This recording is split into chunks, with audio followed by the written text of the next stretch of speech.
Good morning, everyone. Am I audible?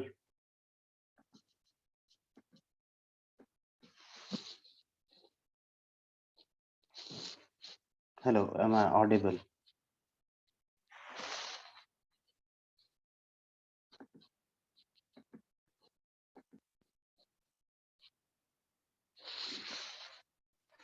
आँख नहीं खुली क्या सबकी अभी?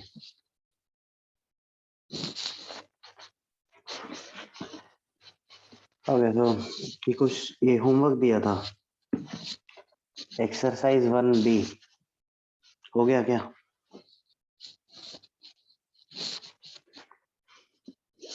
Doubts?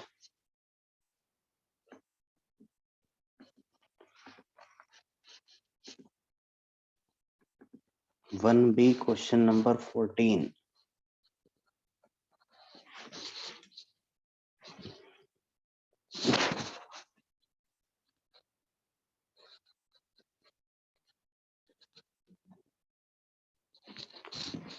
One B question number 14.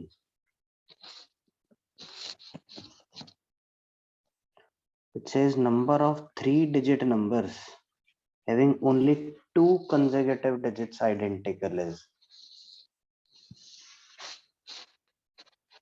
having only 2 consecutive digits identical. अरे अरे, ये अरेंजमेंट तो उसका आ गया यार, आइडेंटिकल वाला. We have not done this yet. Wait, या फिर चलो बिना उसके एक बार सोचते हैं, एक बार बिना उस फॉर्मूला के. If I can explain it to you.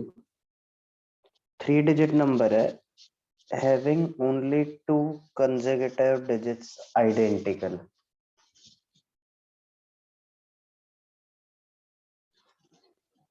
तो अब कंसेक्यूटिव आइडेंटिकल होना चाहिए.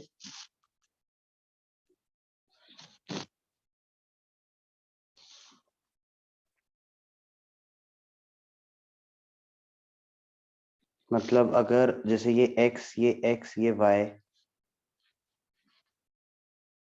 ये y, ये x, ये x है ना, ये दो पॉसिबिलिटीज हैं. Having only 2 consecutive digits identical. Only 2 consecutive digits identical. ऐसा मतलब ये वाला इंक्लूड करना है क्या? यहाँ पे consecutive तो नहीं है. ठीक है, चलो सोचते हैं. इस पॉसिबिलिटी में x के लिए हमारे पास कितने ऑप्शंस हैं? x के लिए हमारे पास कितने ऑप्शंस हैं? 9. y के लिए कितने ऑप्शंस हैं? 9 अगेन. मतलब जो x में यूज हुआ वो y की वैल्यू नहीं हो सकती. That will be 81. इसमें y के लिए कितने ऑप्शंस हैं? अरे बोलो. y के लिए 9 एंड x के लिए अगेन 9. जो y में यूज हुआ वो x में यूज नहीं हो सकता, तो 81. इसका आ गया 81, इसका आ गया. तो आंसर क्या है इसका? बी दे रखा है क्या? हाँ, 162 दोनों को सम. मतलब ये वाला केस ये नहीं बोलना चाह रहा हूँ, इसमें थोड़ा लैंग्वेज क्लियर नहीं है. बिकॉज इट वो लैंग्वेज से ये क्लियर नहीं हो रहा कि ये वाला केस लेना है कि नहीं लेना. पर ठीक है, वो क्वेश्चन में मतलब आंसर के अकॉर्डिंग तो ये वो नहीं लेना है ये वाला केस. तो ठीक है, लैंग्वेज थोड़ा क्लियर नहीं है. हो गया. और कौन सा? Question number 6.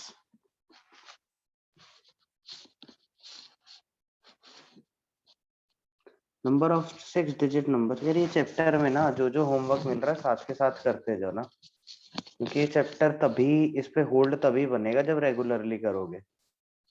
नहीं तो थोड़ा मुश्किल हो जाएगा ये बाद में. अपने आप से समझ नहीं आता ये चैप्टर कभी भी. अगर आप भी जाएगा तो उतना अच्छा नहीं आएगा कि जेई के क्वेश्चंस क्रैक कर लो. तो साथ साथ चलते रहोगे जितना उतना फायदा है. इसमें काफी चैप्टर्स होते हैं जो बाद में पढ़ के ठीक है नोट्स वोट से पढ़ लिया या रिकॉर्डिंग देख ली, कुछ कर लिया तो हो गया. ये चैप्टर मुश्किल हो जाता. तो साथ साथ चलते रहना इसमें.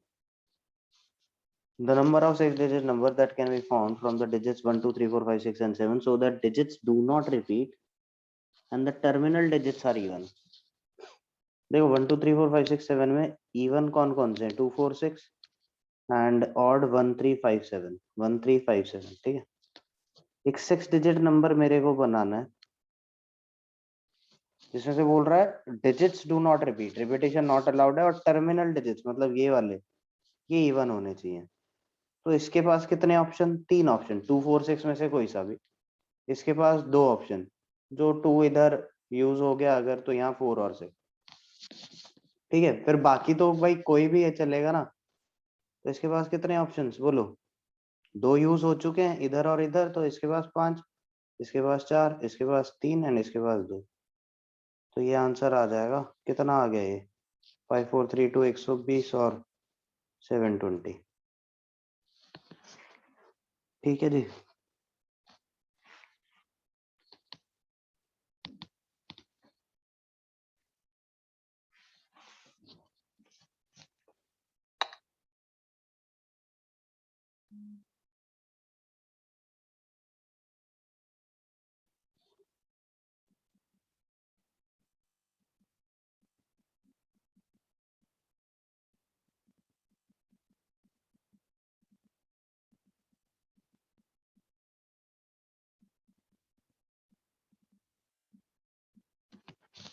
Okay then question number 18th जी. 18th क्वेश्चन पढ़ेंगे सब लोग जल्दी से.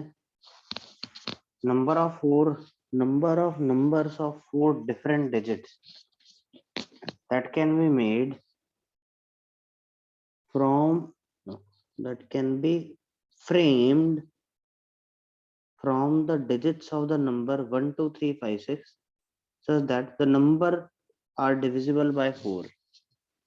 ऑल्दो ये क्वेश्चन हमें ना अभी करना है, मतलब ये डिविजिबिलिटी वाले question, but I will tell क्योंकि बेसिक तो इतना तो आपको पता होगा. Although we will do these type of questions in detail हाँ. तो बट देख लो एक बार. 4 डिजिट नंबर बनाना है अपने को यूजिंग द डिजिट्स 1 2 3 5 6 राइट.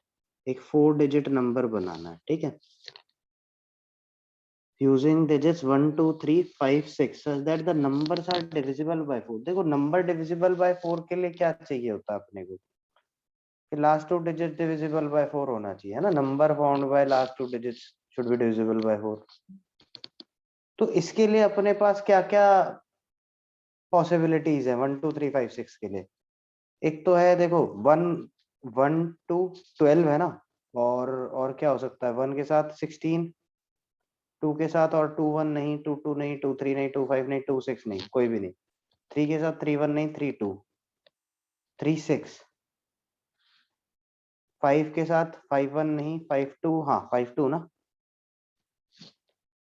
और 5 के साथ 6, हाँ ये भी चलेगा. 6 के साथ 1 नहीं, 6 के साथ 2 नहीं, 6 3 नहीं, 6 5 नहीं, 6 6 भी नहीं.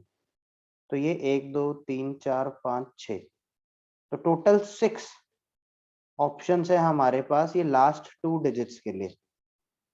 टोटल 6 ऑप्शन है हमारे पास लास्ट 2 डिजिट्स के लिए.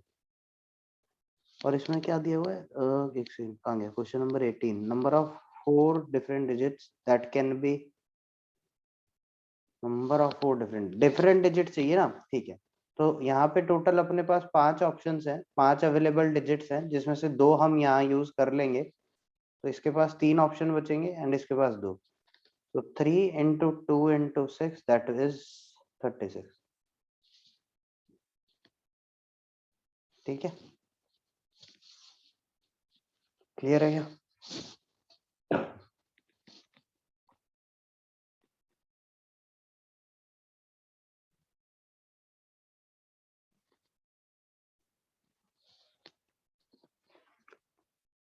हर्षद ये क्वेश्चन 2 बोल रहे हो क्या.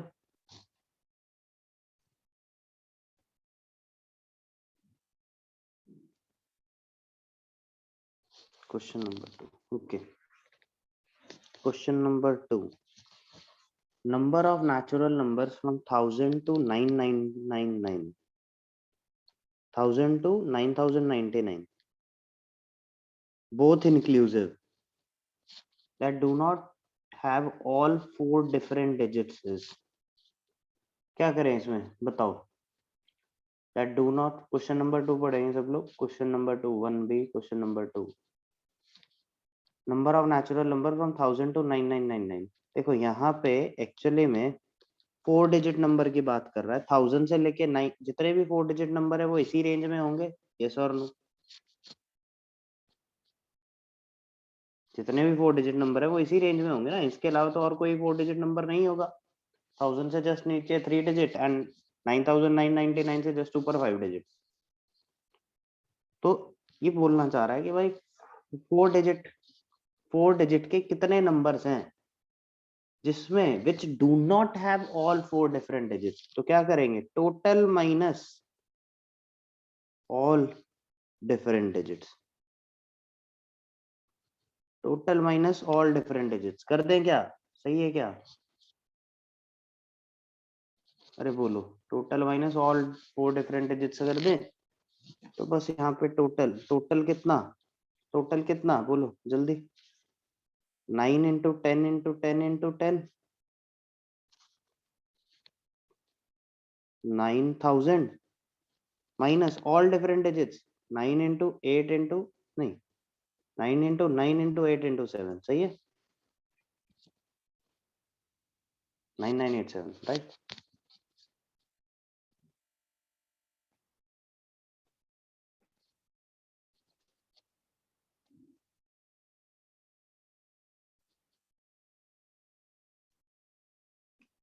हाँ जी, और कोई डाउट? 1A का क्वेश्चन 12, 1A का,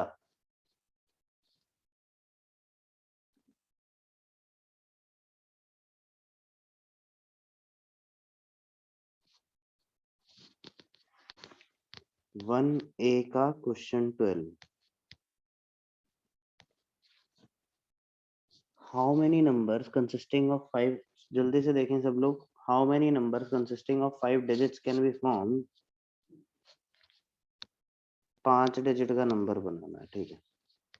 can be formed in which the digits 3 4 and 7 are used only once and 5 को 2 बार यूज किया।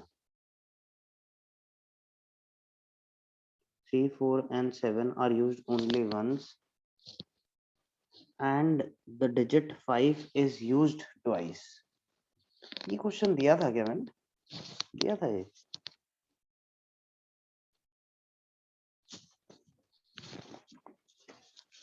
क्योंकि इसका आंसर सीधा सीधा आ जाएगा अगर हम जब वो अरेंजमेंट ऑफ आइडेंटिकल वाला करेंगे। चलो लेक्चर 1 का होमवर्क है, अच्छा चलो देखते हैं।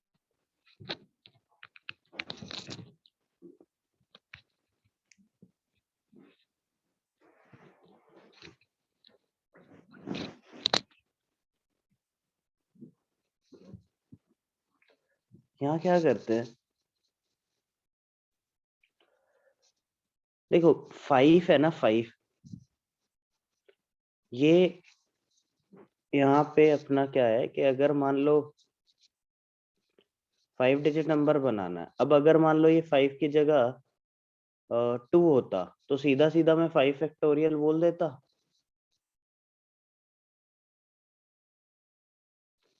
बट एक्चुअली में होगा क्या कि 5, जैसे अगर मान लो 5 इधर आता है 2 इधर आता है और 2 इधर आता है 5 इधर आता है, तो ये दोनों अलग अलग नंबर्स होंगे।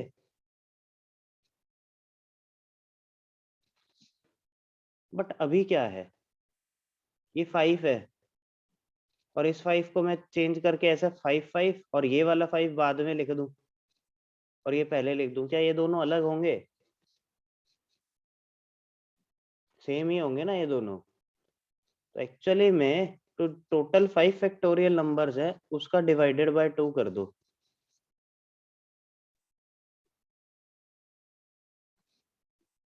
60।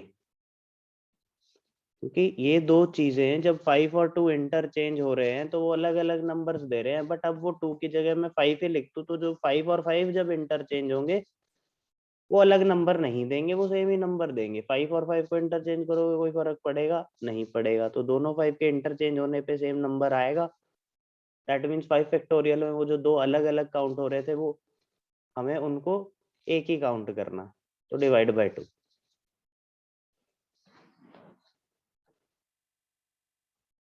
जी क्लियर है, और कोई doubt?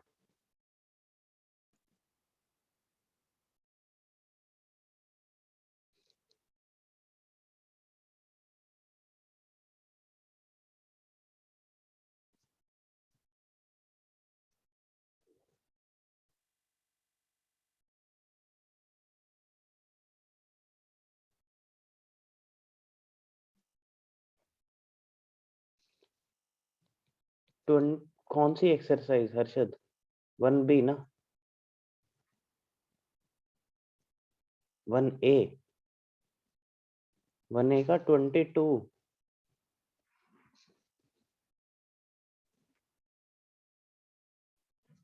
number of ways in which 6 rings can be worn on the 4 fingers of one hand। देखो ऐसा समझो, हमेशा अपने को ना ऐसे क्वेश्चन में कंफ्यूजन रहेगी अगर हम ऐसा इसको एक प्रॉपर वे में नहीं सोचेंगे। प्रॉपर वे में मेरे मतलब सोचने का मेरा मतलब है कि बस इतना सोचो कि ऑप्शन किसके पास है, चॉइस किसके पास है, रिंग के पास या फिंगर के पास। प्रोसेस सोचो, एल्गोरिदम सोचो। होगा क्या कि मेरा एक हाथ है राइट हैंड, लेट्स सपोज इस राइट हैंड, ये राइट हैंड मेरा एक जगह है। अब मेरा माइंड वर्क करेगा एंड वो लेफ्ट हैंड से रिंग उठाएगा एंड सोचेगा, एक रिंग उठाई उसने और वो सोचेगा कि इस रिंग के लिए मेरे पास कितने ऑप्शन है। ऐसा ही होगा, उस रिंग के लिए मेरे पास कितने ऑप्शन है। वो रिंग वो फिर रिंग बोलेगी देखो भाई 4 फिंगर्स दिख रहे हैं तो 4 ऑप्शन है मेरे लिए। तो रिंग 1 के लिए 4 ऑप्शन, रिंग 2 के लिए फिर से 4 ऑप्शन, रिंग 3 के लिए फिर से 4 ऑप्शन, रिंग 4 के लिए फिर से 4 ऑप्शन एंड रिंग 5 के लिए भी 4 ऑप्शन, रिंग 6 के लिए भी 4 ऑप्शन। तो ये 4:6।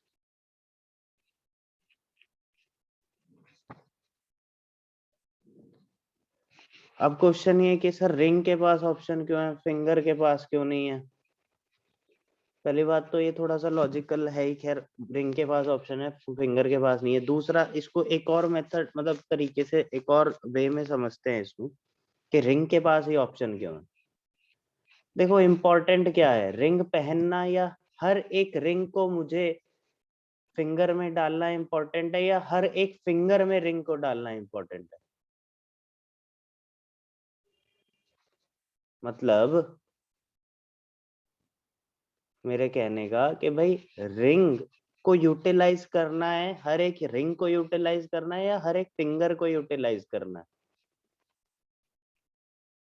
रिंग को यूटिलाइज करना है ना। कोई अगर फिंगर खाली भी रह जाए कोई फर्क पड़ेगा क्या? नहीं। बट रिंग खाली रह जाए तो इम्पोर्टेंस किसको दें, रिंग को के फिंगर को? रिंग को। क्यों?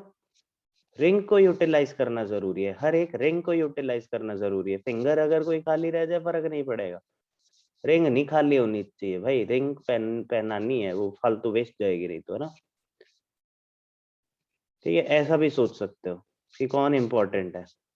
जो इम्पोर्टेंट है उसके पास ऑप्शन, भाई जो इम्पोर्टेंट होगा उसी को ऑप्शन दोगे ना, जो इम्पोर्टेंट है ही नहीं उसको क्यों ऑप्शन दोगे? बोलो, है ना। ऐसा ही तो होता है, लाइफ में भी ऐसा ही होता है। जो इम्पोर्टेंट होता है उसी को चॉइस दे देते हैं हम, जो इम्पोर्टेंट नहीं होता उसको तो फॉर ग्रांटेड। ऐसे ही रिंग, फिंगर तो फॉर ग्रांटेड है, फिंगर तो है कहाँ जा रही है, पर रिंग चली गई तो फिर चली गई। चलो आगे नेक्स्ट। हाँ क्लियर है क्या?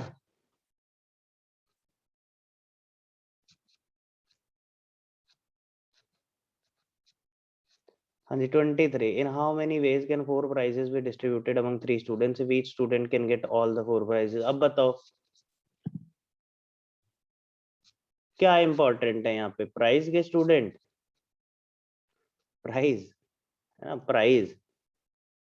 स्टूडेंट रह गया तो रह गया ना, यूटिलाइज किसको करना है, प्राइस को यूटिलाइज करना है। अब खरीद लिए हैं तो देना है ना यार, उसको वेस्ट थोड़ी करने दूंगा मैं। ऑप्शन किसके पास है, प्राइस के पास है, तो 3:4। ठीक है, हर एक प्राइस के पास 3 ऑप्शन। क्लियर है?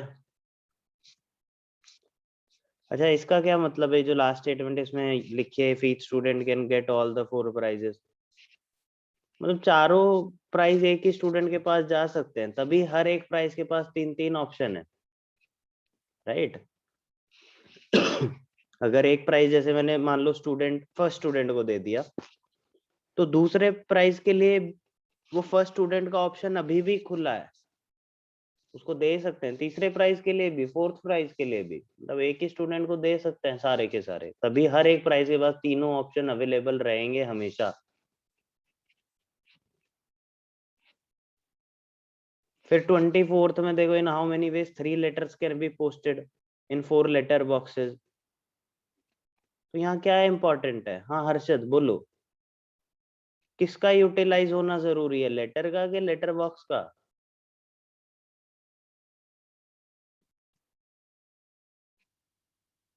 लेटर का ना, तो ऑप्शन किसके पास है, लेटर के पास। हर एक लेटर के पास कितने ऑप्शन है, 4 4 4 4, तो 4 × 4 × 4, तो 4³ 64 हो गया। बट इसमें आगे ये लिखा है, if all the letters are not posted in the same letter box, मतलब ये नहीं होना चाहिए कि जो 3 लेटर है आपके, जो आपके 3 लेटर हैं, तो जैसे लेटर बॉक्स है अपने पास 4 और 3 लेटर है, तो ये जो 64 आया ना, उसमें से कौन से केसेस में सब्ट्रैक्ट कर दूं, जिसमें लेटर 1 लेटर 2 लेटर 3 तीनों ही बॉक्स 1 में चले गए, या फिर तीनों ही बॉक्स 2 में चले गए, या फिर तीनों ही बॉक्स 3 में चले गए, या फिर तीनों ही बॉक्स 4 में चले गए, तो ये जो 4 केसेस हैं ये सब्ट्रैक्ट कर देंगे। ठीक है, अब 25 देखो, there are 4 parcels and 5 post offices, in how many ways, in how many different ways the registration of parcel can be made. अब बताओ, पार्सल इंपॉर्टेंट है या पोस्ट ऑफिस? पार्सल को यूटिलाइज करना इंपॉर्टेंट है या पोस्ट ऑफिस को? Parcel को यार, इतनी मेहनत से पार्सल बनाया है तो पार्सल को यूटिलाइज करेंगे ना, पोस्ट ऑफिस हमने थोड़ी बनाया, गवर्नमेंट ने बनाया, यूटिलाइज हो ना हो क्या फर्क पड़ता है ना। तो हमने जो पार्सल बनाया है वो यूटिलाइज होना चाहिए, तो 5 की पावर 4।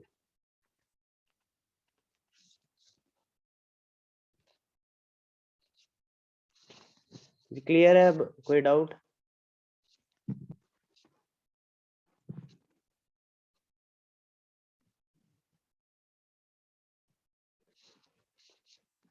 हाँ जी, और कोई डाउट किसी को? ये चले आगे।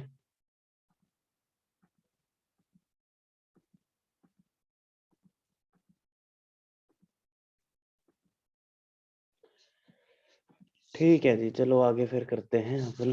क्या कहाँ पहुंच गए थे हम लोग? जब फैक्टोरियल चालू किया था और ये क्वेश्चन किया, ठीक है।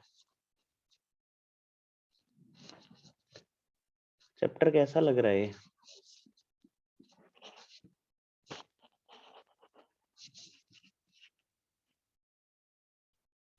इंटरेस्टिंग,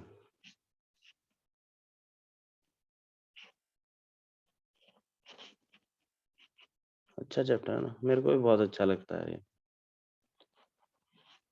ये एक ऐसा चैप्टर है, इसको अगर मेरे को बोलोगे सर 6 महीने पढ़ा दो, मैं 6 महीने पढ़ा दूंगा, इतना कुछ है मेरे पास इस चैप्टर में देने के लिए। कोई नहीं, होमवर्क के बाद डाउट्स आते हैं, आएंगे, वो तो कोई प्रॉब्लम नहीं, डाउट्स आना तो खैर अच्छी बात है, इसका मतलब कर रहे हो तुम लोग। हाँ 6 महीने नहीं पढ़ाऊंगा, बट हाँ ठीक है, मतलब बता रहा हूँ मैं कि इस चैप्टर का स्कोप कितना है। चलो, परमुटेशन नेक्स्ट टॉपिक लिखेंगे, permutation.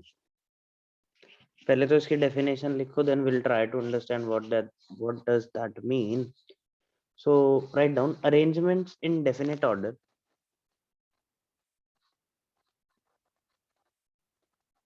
Arrangements in definite order which can be made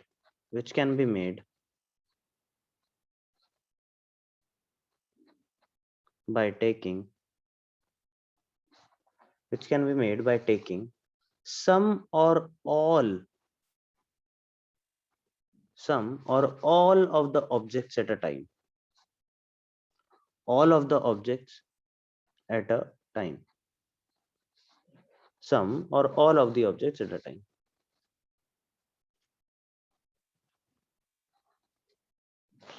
ठीक है, लिख लिया?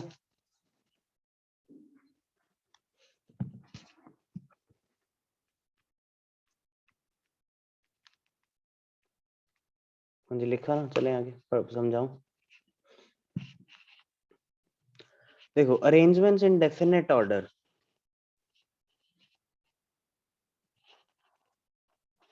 ठीक है, सम और ऑल, इनको हाईलाइट कर लो। देखो, अरेंजमेंट की हम बात करें तो अभी तक अरेंजमेंट के नाम पे जो हमने देखा वो था n फैक्टोरियल, कि अगर let's suppose there are 4 persons and 4 chairs, तो number of arrangements possible 4 factorial, right? 4 person 4 chairs, तो नंबर ऑफ अरेंजमेंट्स 4 फैक्टोरियल। उसको ही परमुटेशन भी बोलते हैं। जो अभी हमने अरेंजमेंट देखा कि भाई 4 पर्सन्स हैं, 4 चेयर्स हैं, इन how many veg they can sit, that is 4 factorial. तो उसको ही मैं वो ऐसा भी बोल सकता हूँ कि number of permutation of 4 person at 4 chair will be 4 factorial. तो परमुटेशन कुछ नहीं, नंबर ऑफ अरेंजमेंट्स ही हैं, बट परमुटेशन और कुछ नहीं, नंबर ऑफ अरेंजमेंट्स ही हैं, बट जो हम n फैक्टोरियल कर रहे थे वो परमुटेशन का स्पेशल केस है। जो हम n फैक्टोरियल कर रहे थे वो परमुटेशन का स्पेशल केस है। क्यों? क्योंकि यहाँ पे अगर आप देखो ध्यान से, लिखा है बाय टेकिंग सम और all of the objects at a time. तो वो वाला जो केस था कि 4 पर्सन्स एंड 4 चेयर, कि we have let's suppose 4 persons and 4 chair, तो इसमें जब अरेंज करना है दैट विल बी 4 फैक्टोरियल। तो इसमें मैंने किया कि क्या किया कि चारों पर्सन्स को ले लिया एंड अरेंज कर दिया। तो ये ऑल वाला केस है, दिख रहा है क्या आपको? कि चारों पर्सन को लिया, we have taken all the persons and arranged them. तो ये जो 4 वेक्टोरियल है वो परमुटेशन का ही स्पेशल केस है। परमुटेशन और कुछ नहीं, अरेंजमेंट ही है, बट इसमें क्या है, थोड़ा स्कोप वाइड हो जाता है। फैक्टोरियल जो हम बात करते हैं वो तो बस ये था कि भाई जितने लोग हैं सबको अरेंज कर दिया। बट अब अगर मान लो ऐसा आता है कि 4 पर्सन्स एंड 2 चेयर, कि भाई 2 ही चेयर अवेलेबल है आपके पास, लेकिन there are 4 person, let's suppose ABCD, chairs 2 ही हैं। अब इनको अरेंज करना है 2 चेयर्स पे, तो अब क्या करना होगा हमें? याद करो, स्टार्टिंग में परमुटेशन कॉम्बिनेशन का पहला पेज, उसमें मैंने कॉम्बिनेशन में लिखा था सिलेक्शन, परमुटेशन में लिखा था सिलेक्शन एंड अरेंजमेंट। तो अब परमुटेशन का असली मतलब समझ आएगा। जब ABCD में से मेरे को जब 2 ही चेयर अवेलेबल हैं, पीपल आर 4, तो मैं पहले क्या करूंगा? पहले 2 लोगों को सेलेक्ट करूंगा, ABCD में से 2 लोगों को सेलेक्ट करूंगा। भाई 2 चेयर हैं, ABCD 4 लोग हैं, तो मैं बोलूंगा एक काम कर, A और B भाइयों तुम दोनों आ जाओ, यहाँ बैठ जाओ। बट होगा क्या कि B बोलेगा नहीं मैं आगे बैठूंगा, A बाद में। तो ठीक है, एक पॉसिबिलिटी ये भी है, या ये भी हो सकता है कि A और C को सेलेक्ट करके बैठा हूं, बट इनमें भी लड़ाई होगी कि मैं आगे, तो इनकी अरेंजमेंट भी होगी। फिर ऐसे ही A और D सेलेक्ट कर लिया, इनमें वापस लड़ाई हो गई कि नहीं मैं आगे बैठूंगा। सिंसियर स्टूडेंट्स हैं, हमें आगे बैठने के लिए लड़ाई हो रही है, ये तो पीछे बैठने के लिए होती है यूजुअली ना। चलो व्हाटएवर। सो B और C लेट्स सपोज, तो इनमें भी फिर बी और डी, डी और बी, अरे खत्म नहीं हो रहा। और कौन सा बचा? और कौन सा बचा? B D C D, C D D C. कितने हो गए टोटल? कितने हो गए टोटल? 12, राइट, 12। तो मैं बोलूंगा इसका जो कितने परमुटेशन है, 12 परमुटेशंस आर पॉसिबल, 12 वेज और 12 परमुटेशंस आर पॉसिबल। किसके लिए? When there are 4 persons and 2 chairs available, तो 12 परमुटेशंस और 12 वेज आर पॉसिबल। ठीक है, क्लियर है क्या?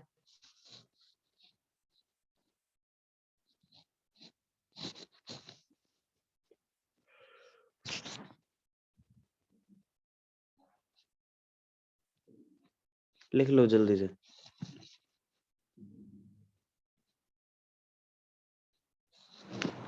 4 क्या? 4 फैक्टोरियल बाय 2?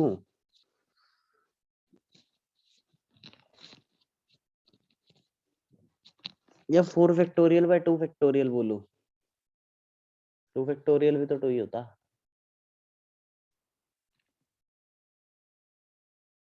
देखते हैं 2 फैक्टोरियल के 2।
डन,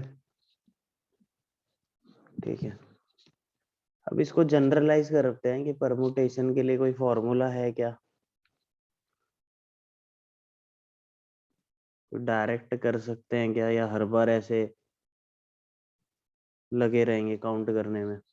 ऐसे तो नहीं, खैर कुछ फॉर्मूला होगा, देखते हैं। यहाँ पे 4 objects and 4 objects and 2 chairs लिए थे। अब मैं थोड़ा जनरलाइज करता हूँ इसको कि there are n objects and r places जिसमें r is less than equal to n, r is less than or equal to n।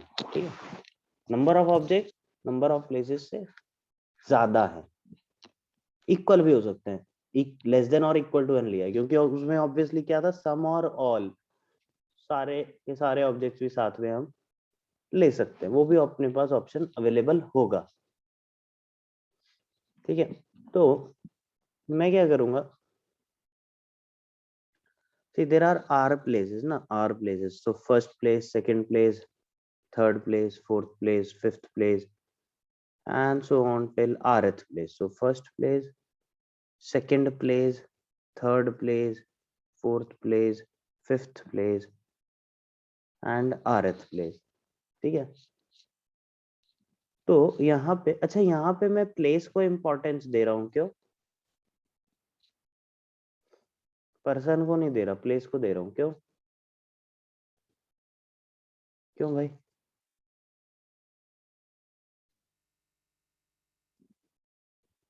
मैं यहाँ पे बोलने वाला हूँ कि फर्स्ट प्लेस के लिए मेरे पास n ऑप्शंस हैं, n ऑब्जेक्ट्स। मैं ये क्यों नहीं बोल रहा कि फर्स्ट ऑब्जेक्ट के पास r ऑप्शंस हैं?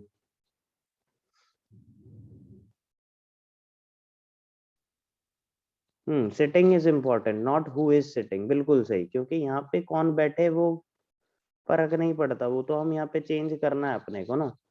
हर एक प्लेस यूटिलाइज होनी चाहिए ना, हर एक प्लेस यूटिलाइज होनी चाहिए, क्योंकि भाई ऑब्वियसली n-r पर्सन तो बचेंगे ही बचेंगे ना। तो मैं किसको बोलूं कि भाई पहले तू चुन ले या फिर पहले तू चुन ले पोजीशन को, है ना? वो मैं कह नहीं सकता किसी को भी। या फिर ऐसा सोचो थोड़ा, केमिस्ट्री में लिमिटिंग रिएजेंट पढ़ा है क्या? पढ़ा है ना लिमिटिंग रिएजेंट। तो लिमिटिंग रिएजेंट के अकॉर्डिंग प्रोडक्ट बनता है ना। जो कम होता है उसको इम्पोर्टेंस देते हैं अपन, नहीं तो कम क्या है यहाँ, प्लेसेस कम है, ये लिमिटिंग रिएजेंट है हमारे पोजीशंस। ऑब्जेक्ट्स तो फालतू है, उसको क्यों इम्पोर्टेंस देंगे? जो कम है, जो भाव खा रहा है, उसको ही इम्पोर्टेंस देते हैं, है ना। ठीक है चलो, फर्स्ट प्लेस के लिए मेरे पास n ऑप्शन, सेकंड प्लेस के लिए मेरे पास n-1 ऑप्शन, थर्ड प्लेस के लिए n-2 ऑप्शन, फोर्थ के लिए n-3, फिफ्थ के लिए n-4 and so on. rth के लिए कितने होंगे बोलो? 1 1 कहां से भाई? r ऑब्जेक्ट्स है क्या? n-r नहीं, n-r+1 बिल्कुल सही। n-r+1 क्यों? क्योंकि ये वाले जो r-1th पोजीशन है ना, यहाँ तक r-1 ऑब्जेक्ट्स यूटिलाइज हो गए होंगे, है ना।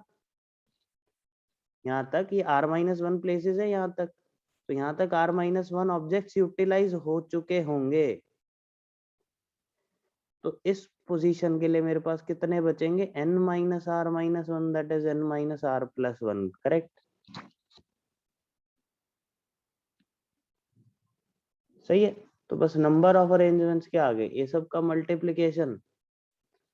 सो number of arrangements is equal to number of arrangements, or I will say number of permutations, or number of permutations will be equal to n into n-1 into n-2 into n-3 and so on till n-r+1। ठीक है, clear है, ये आएगा। अब इसी को मैं थोड़ा सा यहाँ पे देखूं ध्यान से, इतना आया। अब मैं क्या कर रहा हूँ, यहाँ पे n-r फैक्टोरियल का मल्टीप्लाई डिवाइड कर रहा हूँ, ठीक है। तो अगर आप ध्यान से देखो, न्यूमरेटर क्या बन गया, बोलो जल्दी बोलो। अरे नहीं, गलत कर दिया मैंने, वेट, नहीं सही किया क्या? नहीं गलत किया ना, नहीं सही किया, सही किया सही किया। n-r फैक्टोरियल का मल्टीप्लाई डिवाइड कर दिया फर्स्ट। अब देखो न्यूमरेटर क्या बन रहा है, n फैक्टोरियल बन रहा है क्या? n-r फैक्टोरियल का क्या मतलब है, इसका क्या मतलब है, n-r into n-r-1 into n-r-2 and so on till 3 into 2 into 1। तो ये क्या हो गया, n से लेकर के 1 तक का product, n factorial by n-r factorial, ठीक है। इसी को बोलते हैं number of permutations of n r objects out of n objects. so this is, and just a second,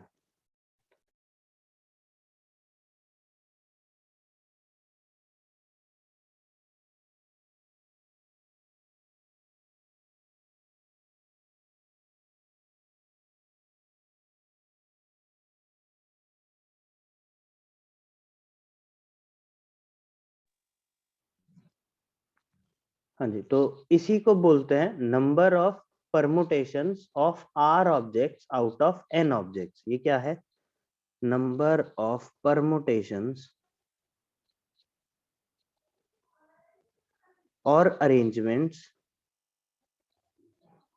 number of permutations और arrangements of r objects out of n objects. ऐसा क्यों बोल रहा हूं मैं,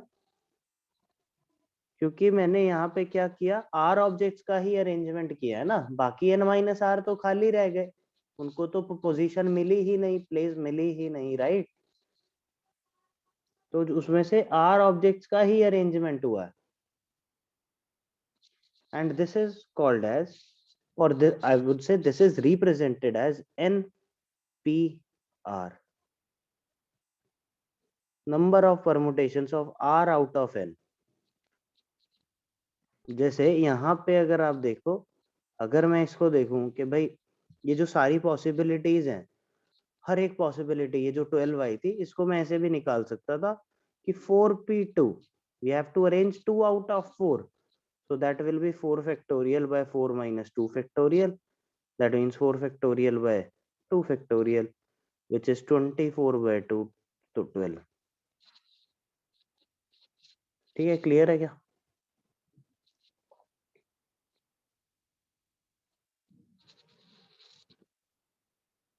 अरे बोलो, सो गए क्या?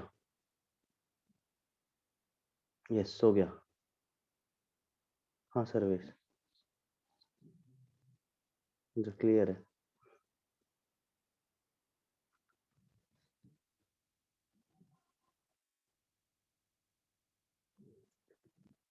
जल्दी से लिख लो इसको।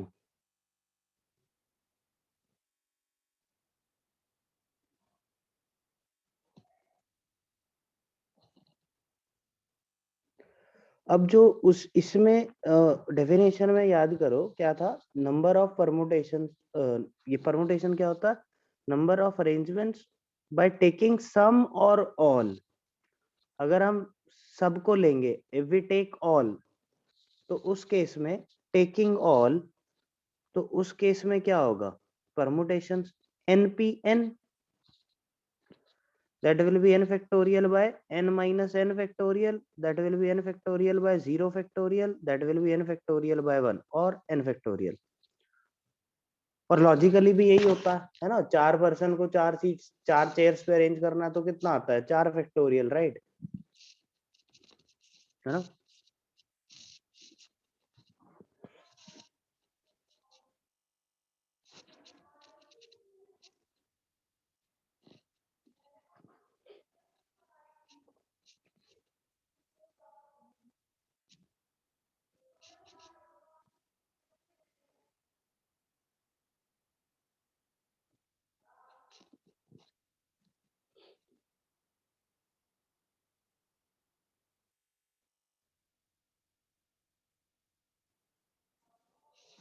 ठीक है,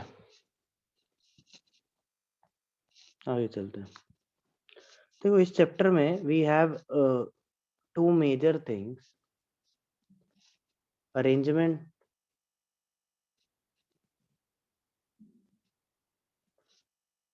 एंड सिलेक्शन। सिलेक्शन को हम कॉम्बिनेशन भी बोलते हैं, और इन दोनों का कॉम्बिनेशन इन दोनों का कॉम्बिनेशन को परमुटेशन बोला जाता है। Basically permutation is selection and arrangement. पहले सिलेक्शन होगा एंड देन अरेंजमेंट होगा, उसको परमुटेशन बोलेंगे। जैसे अभी हमने देखा ही है ना, जैसे अभी हमने देखा है कि ABCD there are four people and 2 chairs are there. तो इनको मैं कैसे करूंगा, पहले सेलेक्ट करूंगा। जैसे पहले मैंने बोला कि भाई A और B को मैं बैठाऊंगा चेयर्स पे, तो A और B लिख दिया, बट फिर इनका अरेंजमेंट भी तो करना है ना, कि भाई कौन पहले बैठेगा। फिर मैं बोलूंगा A और C को सेलेक्ट कर रहा हूं मैं, तो नहीं भाई A और C मेरे को पसंद है, इनको बैठाऊंगा मैं चेयर पे, पर A और C कौन कहाँ बैठेगा ये भी इम्पोर्टेंट है, राइट। तो C और A,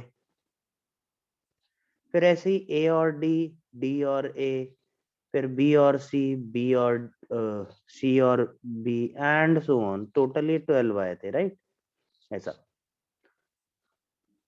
बट अगर मैं सिर्फ सिर्फ और सिर्फ सिलेक्शन करूं कि कौन से 2 को बैठाना है, कहाँ बैठाना है, अगर ये इंपॉर्टेंट ना हो कि कौन पहले बैठ रहा है कौन बाद में, तो उसके जो केसेस बनेंगे AB, AC, AD, BC, BD, CD, तो यही 6 केसेस बनेंगे। देखो यही 6 केसेस और 6 कॉम्बिनेशंस आर पॉसिबल, राइट। तो ये क्या हुआ, ये कॉम्बिनेशंस हो गए, 6 केसेस और 6 कॉम्बिनेशंस। कि ये 6 कॉम्बिनेशन पॉसिबल हैं, दो दो के, दो दो मतलब एक चार में से, इन चार में से दो दो के कॉम्बिनेशन, ये टोटल 6 है। अब इनको अगर मैं अरेंजमेंट भी काउंट करने लग जाऊं तो वो परमुटेशन हो जाएगा। ठीक है, गेटिंग? इसीलिए यहां पे बोला था, इस पे अब आते हैं, इनडेफिनेट ऑर्डर। इस पे अभी तक हमने बात नहीं की थी। इनडेफिनेट ऑर्डर का मतलब यही है कि भाई ऑर्डर इज इंपॉर्टेंट, कि कौन पहले कौन बाद में। तो बेसिकली कहने का मतलब है कि परमुटेशन में ऑर्डर इज इंपॉर्टेंट। किसको मैं पहले बैठा रहा हूं, किसको बाद में बैठा रहा हूं, ए को या बी को। एक बार सिलेक्शन हो गया, उसके बाद किसको पहले बैठा रहे हैं, किसको बाद में बैठा रहे हैं, तो वो ऑर्डर इंपॉर्टेंट होने लग जाए, उसको परमुटेशन बोलते हैं। और अगर वो ऑर्डर इंपॉर्टेंट ना हो, कि ए बी में से ए और बी को सिलेक्ट किया एंड किसको बाद में किसको पहले, वो ऑर्डर इंपॉर्टेंट ना हो, बस उनका कॉम्बिनेशन इंपॉर्टेंट है, उनकी कौन दोनों, कौन से दो आ रहे हैं, कौन से दो सेलेक्ट हो रहे हैं, उसको कॉम्बिनेशन बोलते हैं। क्योंकि उसमें सिर्फ सिलेक्शन हुआ। अगर ऑर्डर इंपॉर्टेंट कर दिया, मतलब ए पहले या बी पहले, तो वहां पे हुआ क्या कि सिलेक्शन तो हुआ ही, प्लस अरेंजमेंट भी कर दिया, ए ए बी बी ए, वहां ऑर्डर इंपॉर्टेंट हो गया, उसको परमुटेशन बोलते हैं। गेटिंग? ठीक है, समझ आ रहा? हम्म। हाँ अभिषेक, करेक्ट। मतलब एक बार अगर नंबर ऑफ चेयर और पीपल इक्वल है तो लिमिटिंग रीएजेंट कौन होगा भाई? इस ऐसा तो कुछ नहीं है, दोनों के पास बराबर हक है अपना सी पोजीशन चुनने का, राइट?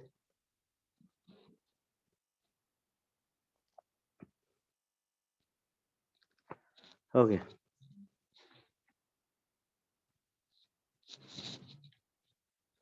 ठीक है, तो लिखो कॉम्बिनेशन, ये लिख लिया ना?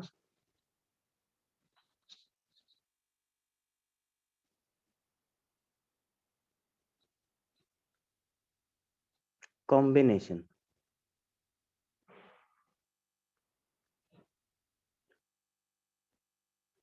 लिखो, नंबर ऑफ सिलेक्शंस। कॉम्बिनेशन क्या है? Number of selections, number of selections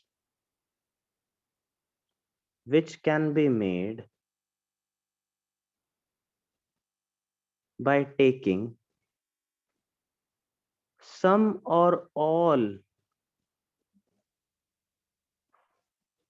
of the objects, or all of the objects, without reference, without reference to the order, without reference to the order of the objects in each group,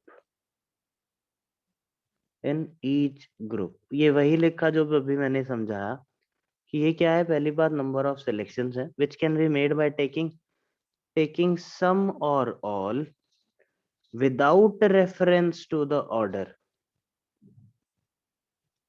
ठीक है, यही समझाया ना अभी कि भाई कितने selections possible है, जिसमें से हम चार हैं जैसे, तो उसमें से दो सेलेक्ट कर लूं या चार सेलेक्ट कर लूं या तीन कर लूं, वो कितने भी, कुछ सेलेक्ट करूं या सारे के सारे सेलेक्ट करूं, without reference to the order. Order important नहीं है कि कौन सा पहले सेलेक्ट हो रहा है, ए पहले या बी पहले, नहीं, बस दो सेलेक्ट हो रहे हैं, उसमें ऑर्डर इंपॉर्टेंट नहीं कराना। अगर ऑर्डर इंपॉर्टेंट करा दिया तो वो परमुटेशन बन जाएगा। ठीक है, ऑर्डर इंपॉर्टेंट कराने से मतलब क्या हो जाता है कि भाई अरेंजमेंट भी कर दिया आपने, right, A B B A. Order का मतलब कि कौन पहले, ए पहले या बी पहले, तो उसमें वो अरेंजमेंट वाला सिनेरियो आ जाएगा फिर, वो परमुट, उसको परमुटेशन बोलते हैं। ठीक है, सिर्फ सिलेक्शन करके छोड़ दिया कि भाई चार लोग हैं ए बी सी डी, इनमें से ए और बी मेरे को पसंद आ रहे हैं, तुम दोनों साइड में आ जाओ, ये हो गया सिलेक्शन। अब उनमें से ए पहले आए और बी बाद में, ये स्पेसिफाई कर दूं तो वो हो गया परमुटेशन। ठीक है, क्लियर है?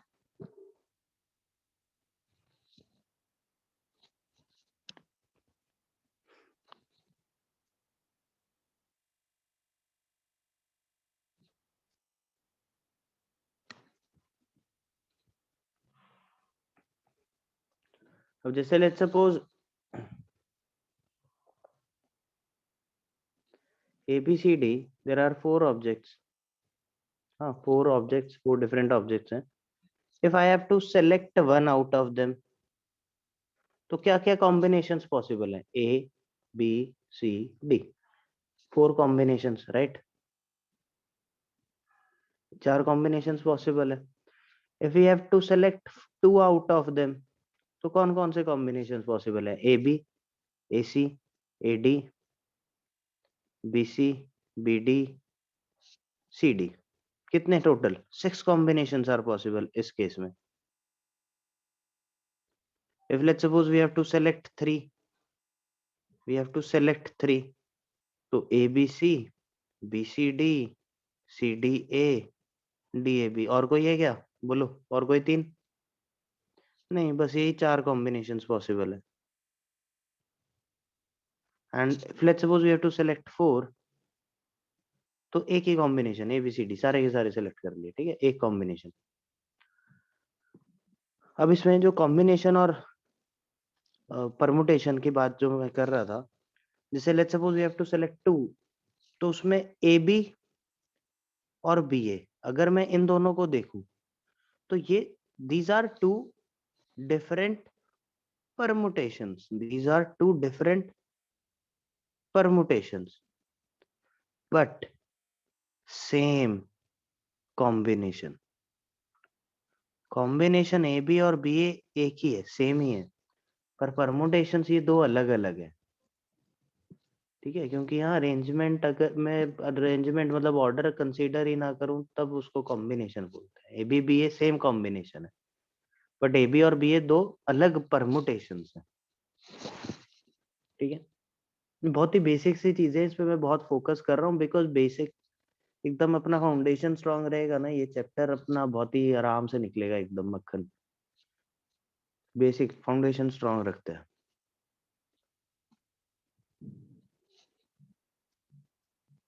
ठीक है, हो गया.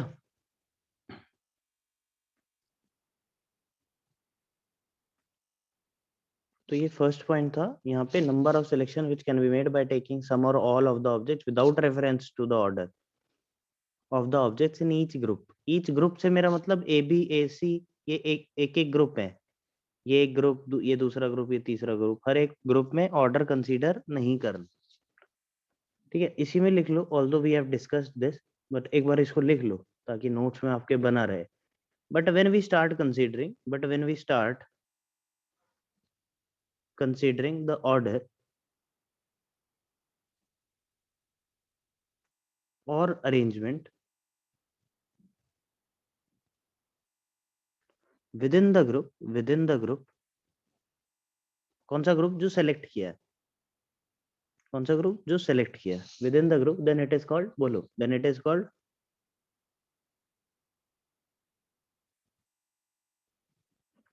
It is called permutation. Correct, then it is called permutation. जो ग्रुप सेलेक्ट किया है उसी के अंदर में मैं ऑर्डर कंसीडर करने लग जाऊं, तो उसको क्या बोलेंगे? परमुटेशन. तो इन शॉर्ट दोबारा लिख रहा हूं, combination means selection, combination means selection, and permutation means selection and arrangement.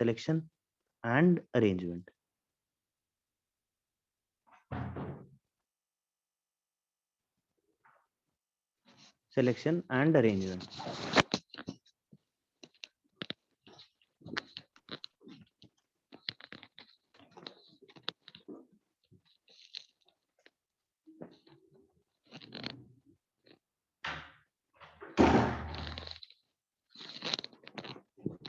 ठीक है,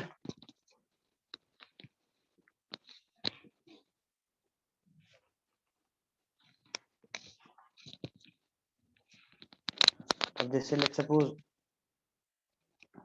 एक और एग्जांपल छोटा सा जल्दी से.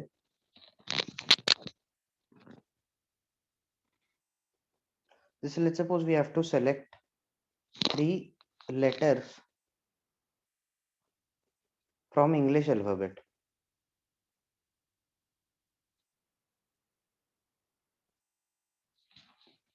मैं इसका एक केस लिखता हूँ, देखो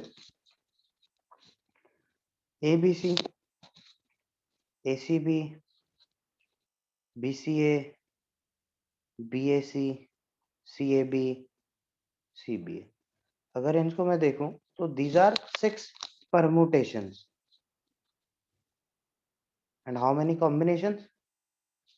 कितने कॉम्बिनेशन है ये? Only one combination. So these will be considered as 6 different permutations but only one combination. Combination ये एक ही है but ये 6 अलग अलग permutations हैं।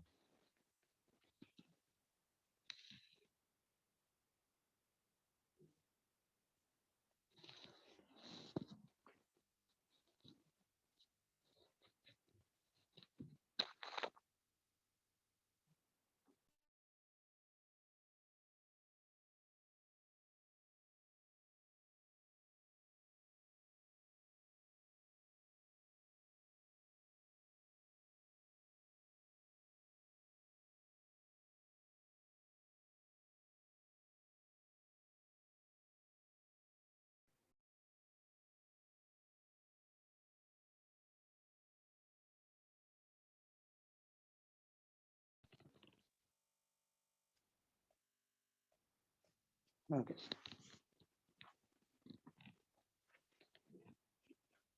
So we have the formula for permutation, right? N factorial by n minus r factorial. Let us derive the formula for combination as well. So permutation को जैसे represent किया जाता है as NPR, which means number of ways to permute or simply arrange R objects out of n objects, right? यही होता। Similarly combination को क्या लिखेंगे? Combination को डिनोट करते हैं bye NCR, which is equal to number of ways to select R objects। अच्छा, यहाँ पे थोड़ा सा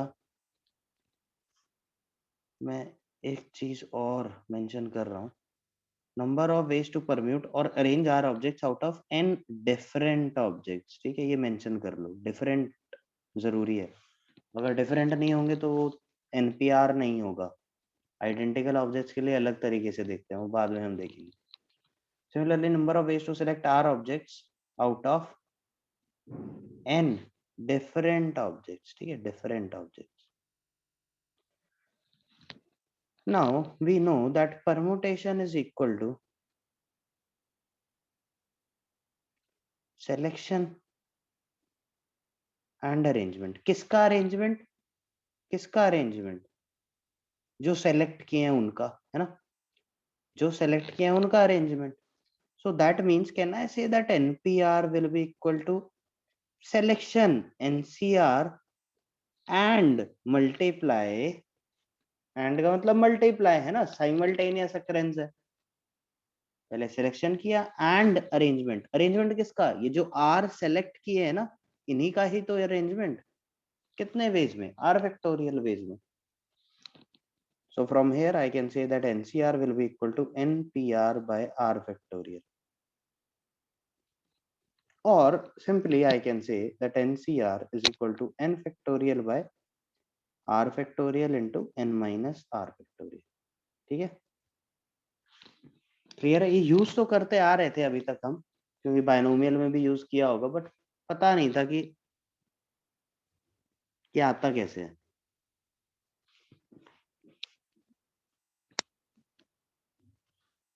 ये ऐसा क्यों होता क्यों है? तो this is what number of ways to select r objects out of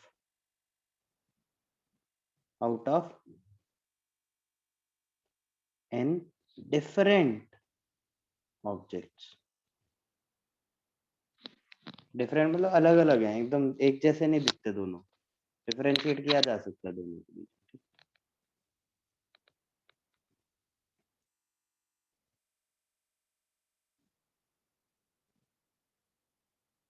हाँ जी, ठीक है क्या? लिख लिया क्या? तो अब से अपने को क्या है,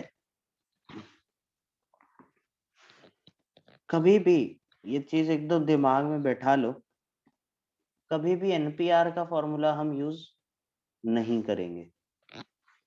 अगर किसी ने बोला कि भाई number of ways in which 4 people can be arranged, ध्यान से सुनना, हाँ, number of ways in which 4 people can sit on 2 chairs, ठीक है, number of ways in which 4 people can sit on 2 chairs, तो सीधा सीधा मैं लिख सकता हूँ 4p2, यस और नो, लिख सकता हूँ क्या? अरे बोलो, 4p2 आ जाएगा कि नहीं, है ना, 4p2 आ जाएगा, बट मैं लिखूंगा नहीं, मैं हमेशा एल्गोरिदम बनाऊंगा। मतलब मैं सोचूंगा कि भाई 4 लोग हैं, 2 चेयर्स है, मेरे को इनको बैठाना है इधर, तो मैं क्या करता हूँ, पहले इनको सेलेक्ट करता हूँ। तो मैं क्या लिखूंगा, मैं लिखूंगा कि भाई 4 people and 2 chairs are there, so let us first select कि भाई 2 chairs हैं, तो मैं क्या करूंगा, I will select first 4c2, ये सेलेक्ट कर लिया, ये किसको सेलेक्ट किया, वो 4 में से 2 लोगों को सेलेक्ट कर लिया जिसको मैं बैठाऊंगा।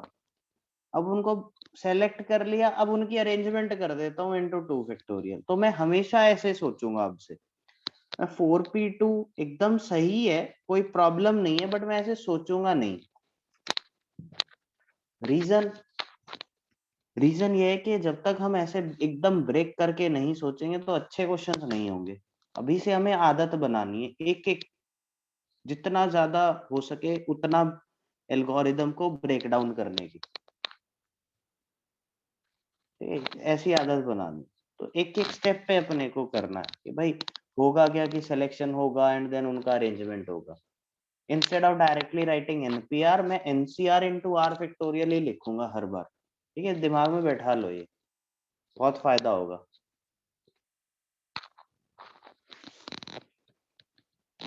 ठीक है, क्लियर है क्या? ध्यान रहेगा ना, एनपीआर मत यूज करना, जिंदगी में मैंने आज तक एनपीआर यूज नहीं किया, मैं हमेशा एनसीआर इंटू आर फैक्टोरियल करता हूँ। उसका रीजन समझ आएगा आगे भी, आपको जब हम क्वेश्चन करेंगे ना तो समझ आएगा कि क्यों मैंने ऐसा कहा था। क्योंकि होगा क्या, मैं बताता हूँ एक बार, थोड़ा आपको एक थोड़ा एक मतलब एक थोड़ा हिंट देता हूँ कि क्यों ऐसा मैं बोल रहा हूँ। कि होगा क्या कि कभी कभी क्या होगा, क्वेश्चन जब हम करेंगे तो हमें ना सेलेक्ट, तो जैसे लेट सपोज 10 लोग हैं, सेलेक्ट तो 4 को करना है लेकिन अरेंज उनमें से 2 को ही करना होगा। ऐसी सिचुएशंस भी अराइज होंगी, तो उस केस में मैं 10c4 इंटू 2 फैक्टोरियल करूंगा। बट अगर मैं कल, अब मैंने आदत बना रखी है एनपीआर एनपीआर एनपीआर, तो मैं 10p4 लिखता जाऊंगा और वो वहां गलत हो जाएगा, बिकॉज चारों को अरेंज करना ही नहीं। ऐसी सिचुएशंस अराइज होंगी, ऐसे क्वेश्चंस आएंगे जिसमें होगा क्या कि वो डायरेक्टली नहीं बोलेगा, लेकिन क्वेश्चन की लैंग्वेज पढ़ के हमें समझना पड़ेगा कि भाई देखो इसमें सिलेक्शन तो 4 का हो रहा है बट अरेंजमेंट 2 का ही हो रहा है। तो उस केस में 10c4 इंटू 2 फैक्टोरियल करूंगा ना, और वहीं अगर मैंने 10p4 लिख दिया तो वो गलत हो जाएगा, बिकॉज 10p4 तो क्या होता है, 10c4 इंटू 4 फैक्टोरियल, मतलब चारों का अरेंजमेंट। तो वो गलती ना हो और हम थोड़ा अच्छे से सोच सकें क्वेश्चन को हर बार, तो अभी से ही आदत बनाएंगे कि एनसीआर इंटू आर फैक्टोरियल लिखना है, एनपीआर का भी लिखना ही नहीं। ठीक है,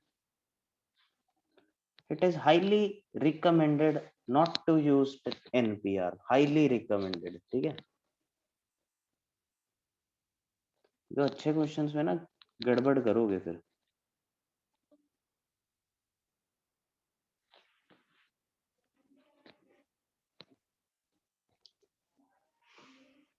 अब एक छोटा सा क्वेश्चन करते हैं।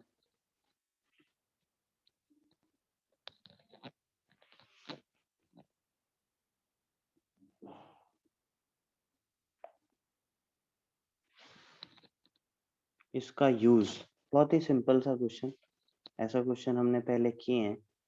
फंडामेंटल प्रिंसिपल ऑफ काउंटिंग, वो उससे ये एडिशन मल्टीप्लिकेशन प्रिंसिपल एकदम बेसिक वाला। बट अभी एनसीआर एनपीआर ये सब यूज करके करते हैं। एनपीआर नहीं, सॉरी, फैक्टोरियल। एनपीआर तो होता ही नहीं कुछ।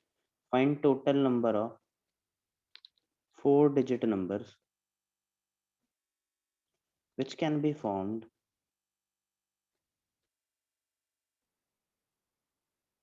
by using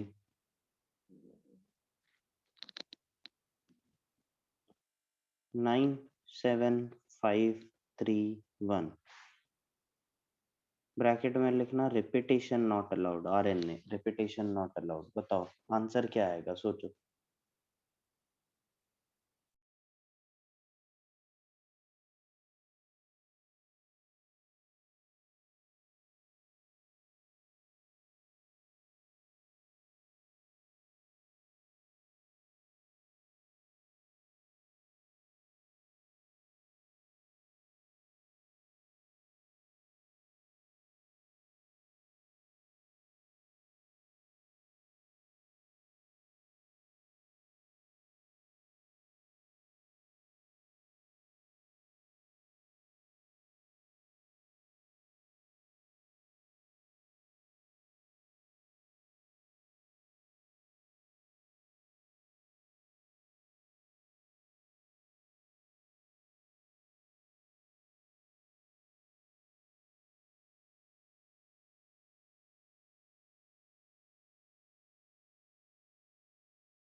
हाँ जी, देखो एक तो मेथड इसका बहुत ही सिंपल है जो हम अभी तक करते आ रहे हैं कि 4 डिजिट नंबर्स हैं।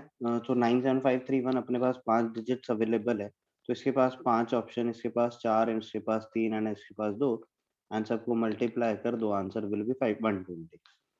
ठीक है। दूसरा मेथड एनसीआर कॉम्बिनेशन यूज करके, कि हम इसको ऐसा सोचते हैं कि भैया अपने पास अपने को ना 4 डिजिट नंबर बनाना है, तो अपने को 4 डिजिट्स चाहिए होंगी और रिपीटिशन नॉट अलाउड है, मतलब चारों अलग चाहिए।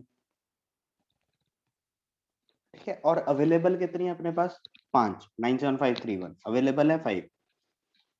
तो मैं क्या करता हूँ कि 5 में से 4 सेलेक्ट कर लेता हूँ, और इन 4 को ना, ये जो 4 सेलेक्ट हुई, जैसे लेट्स सपोज 9753, ये चारों सेलेक्ट हुए, अब इन चारों का अरेंजमेंट कर देता हूँ ये 4 पोजीशन पे।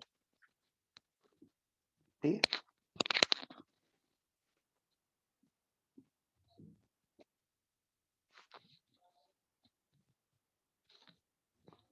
हो गया।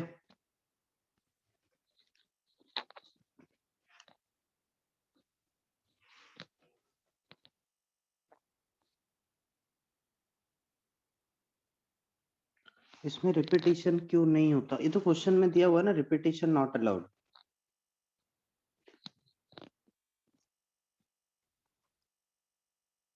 रिपीटिशन मतलब यही ना कि नंबर।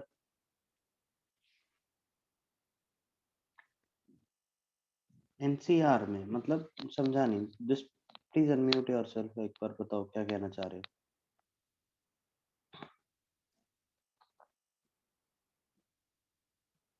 हाँ हर्षद, बोलना भाई, अनम्यूट करके बोलना क्या कहना चाह रहा।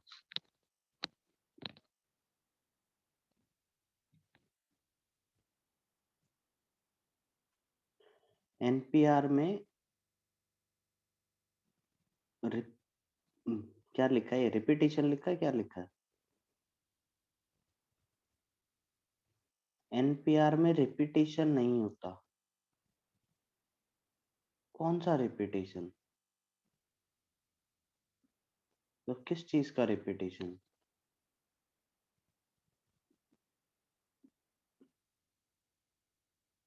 नंबर्स का रिपीटिशन क्यों होगा?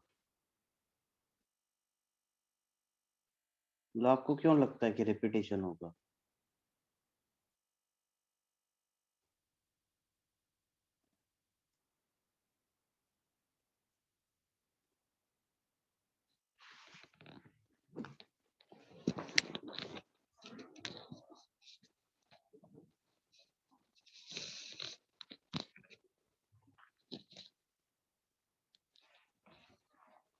तो मैंने समझ नहीं पा रहा क्या कह रहा है Harshad.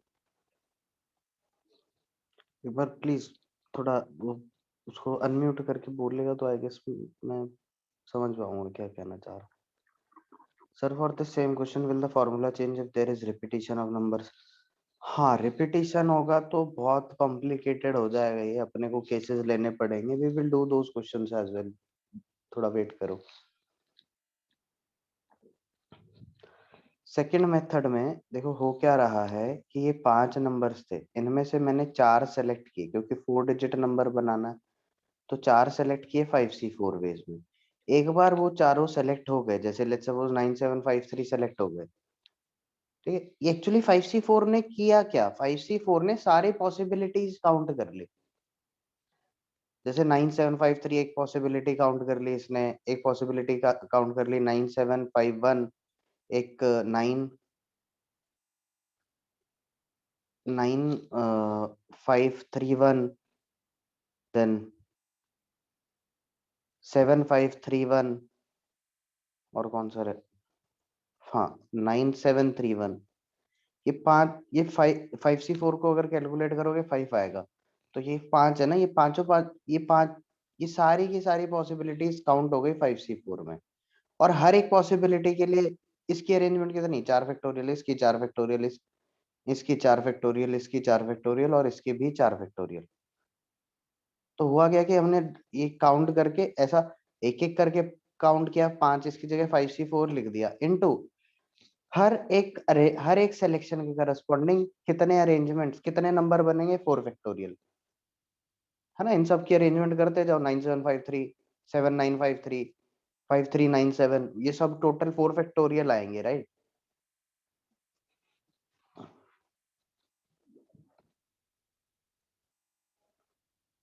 If repetition is allowed, then how to write in terms of NCR into R factorial? वो हम करेंगे, अभी वेट करो थोड़ा, उसमें केसेस वगैरह बन जाते हैं, करेंगे वो क्वेश्चन, ठीक है।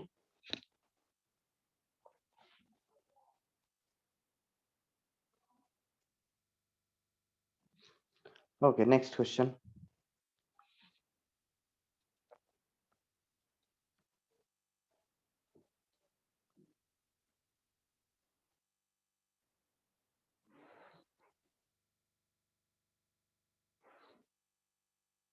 In a stage play,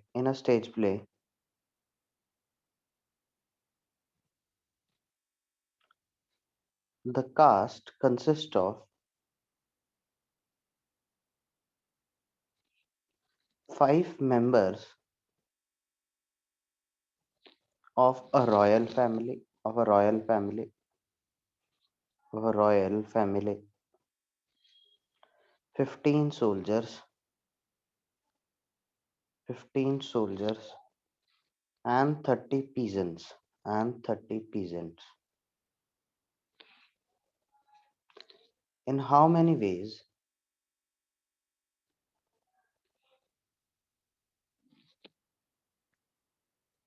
can the caste of 50 people be divided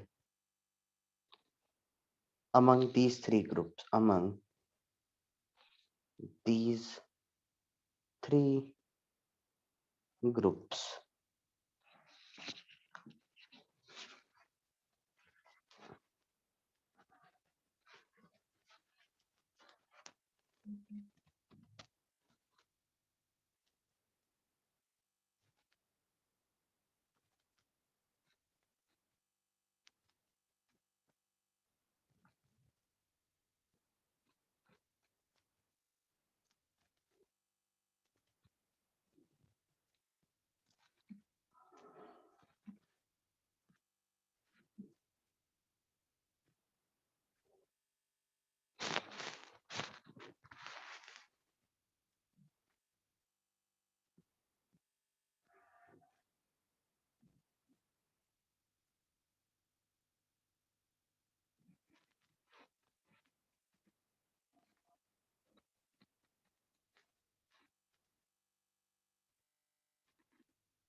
प्रशस्त, करेक्ट, सही है, गुड.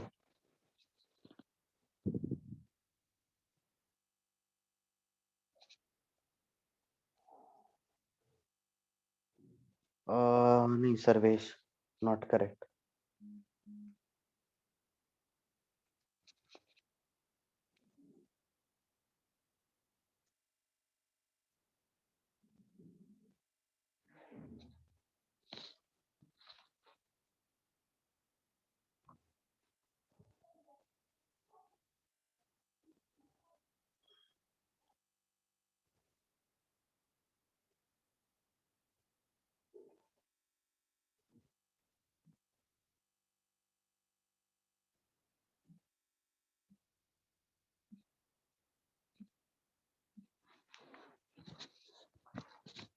नो श्रुति,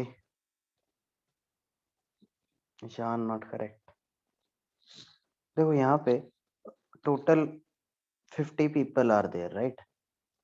जिसमें से we have to select 5 member for royal family. Royal family select करनी है जिसमें से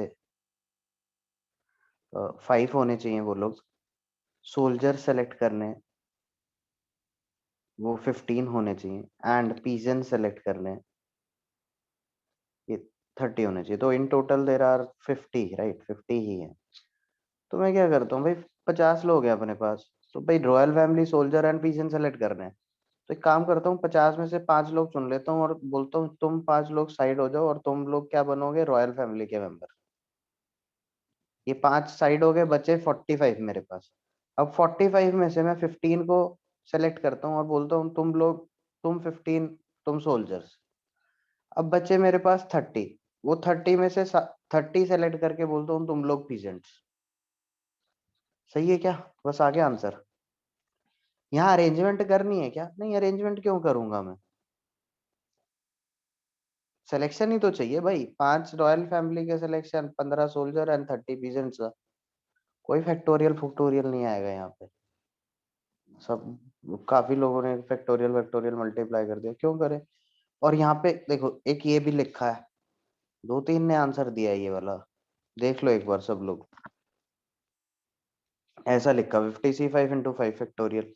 पहली बात तो ये 5 फैक्टोरियल करना नहीं है, क्यों करूं? अरेंजमेंट थोड़ी चाहिए, बस सिलेक्शन ही तो चाहिए.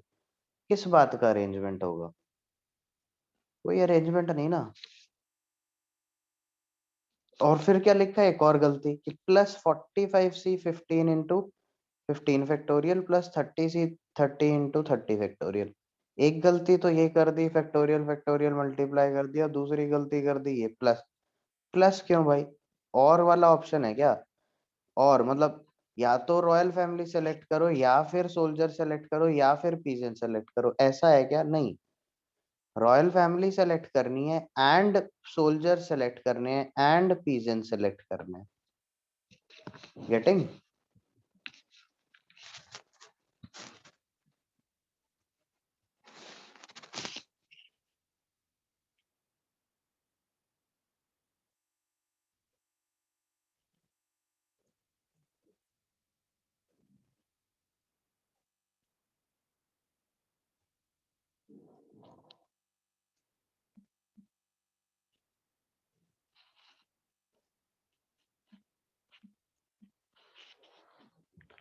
ठीक है, अच्छा, इस चैप्टर की एक और खास बात सुन लो।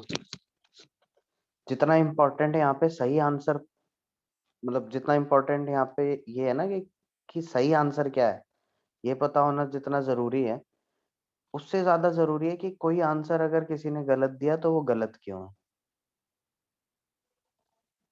कई बार ऐसा होगा कि आप एक आंसर निकालोगे, एक सॉल्यूशन निकालोगे, आपके साथ वाला दूसरा सॉल्यूशन निकालेगा, वो आपको एक्सप्लेन करेगा कि देख ये आंसर है, ऐसे ऐसे किया मैंने, ये एल्गोरिदम फॉलो की, और आपको लगेगा अरे यार मेरा भी सही है, इसका भी सही है, सही दोनों का लग रहा है। फिर तीसरा आएगा, वो बोलेगा कि नहीं देखो ऐसे ऐसे है, वो अपनी एल्गोरिदम बता करके ऐसे ऐसे एक्सप्लेन करेगा, और आपको लगेगा अरे इसका भी सही।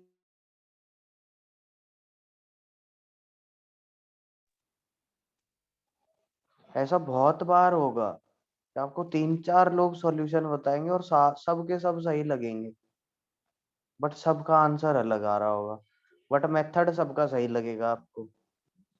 तो जितना इम्पोर्टेंट यहाँ पे ये जानना होगा ना कि कौन सा सॉल्यूशन सही है, उतना ही इम्पोर्टेंट ये जानना होगा कि बाकी सारे जो सॉल्यूशन मेरे को सही लग रहे थे वो गलत क्यों है। जब आप जब तक आप इस लाइन पे नहीं सोचोगे, ये टॉपिक स्ट्रांग नहीं हो पाएगा। जिस दिन ऐसा सोचने लग गए कि भाई हाँ ये सॉल्यूशन सही लग रहा है और ये गलत क्यों है, और उसका रीजन पता चल गया, उस दिन समझ लो ये टॉपिक स्ट्रांग हो गया। कई बार होता है एक्सप्लेन ही नहीं कर पाते, अरे ये गलत क्यों है, क्योंकि सही लगता। तो ये चीज पे भी ध्यान देना। ये चैप्टर थोड़ा है, सबसे अलग है बाकियों से।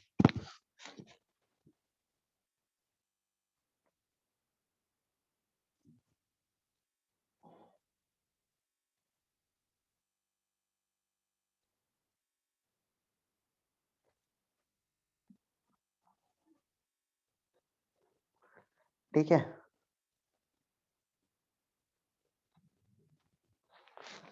ठीक है, चलो आगे करते हैं next question.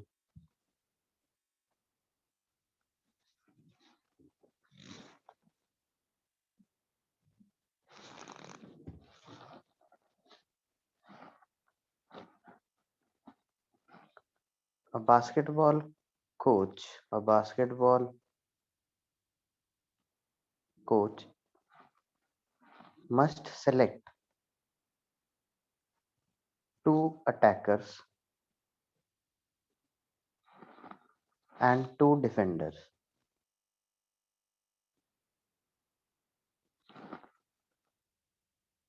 from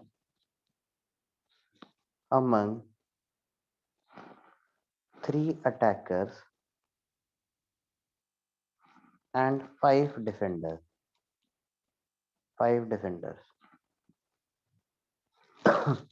How many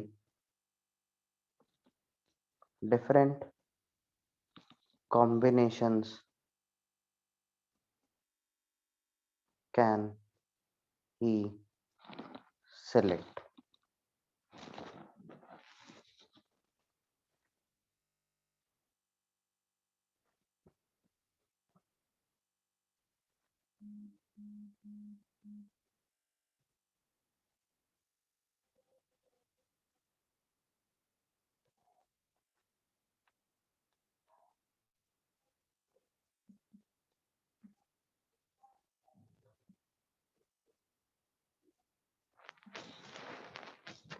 प्रशस्त correct, Ishaan Jain correct, Sarvesh correct.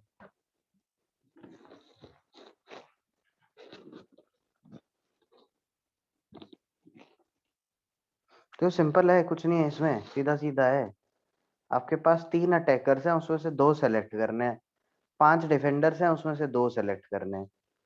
तो 3 अटैकर्स में से 2 अटैकर सेलेक्ट कर लो, एंड मतलब मल्टीप्लाई 5 डिफेंडर में से 2 डिफेंडर सेलेक्ट कर लो, खत्म, आंसर आ गया।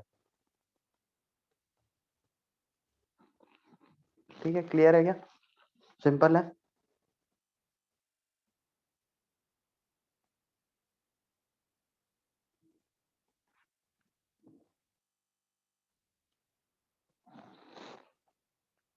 किसी को कोई डाउट इसमें?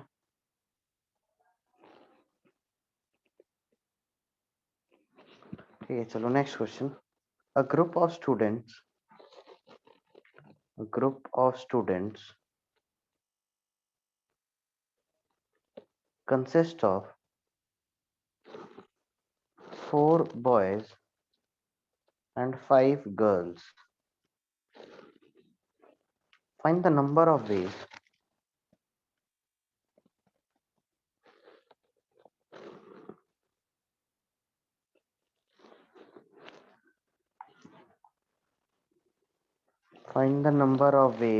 of selecting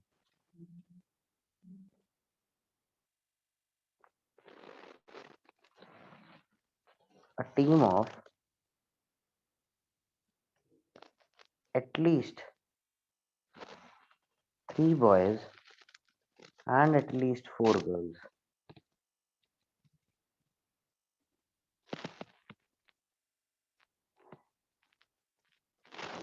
करो।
सर्वेश करेक्ट, गुड, एकदम सही, गुड।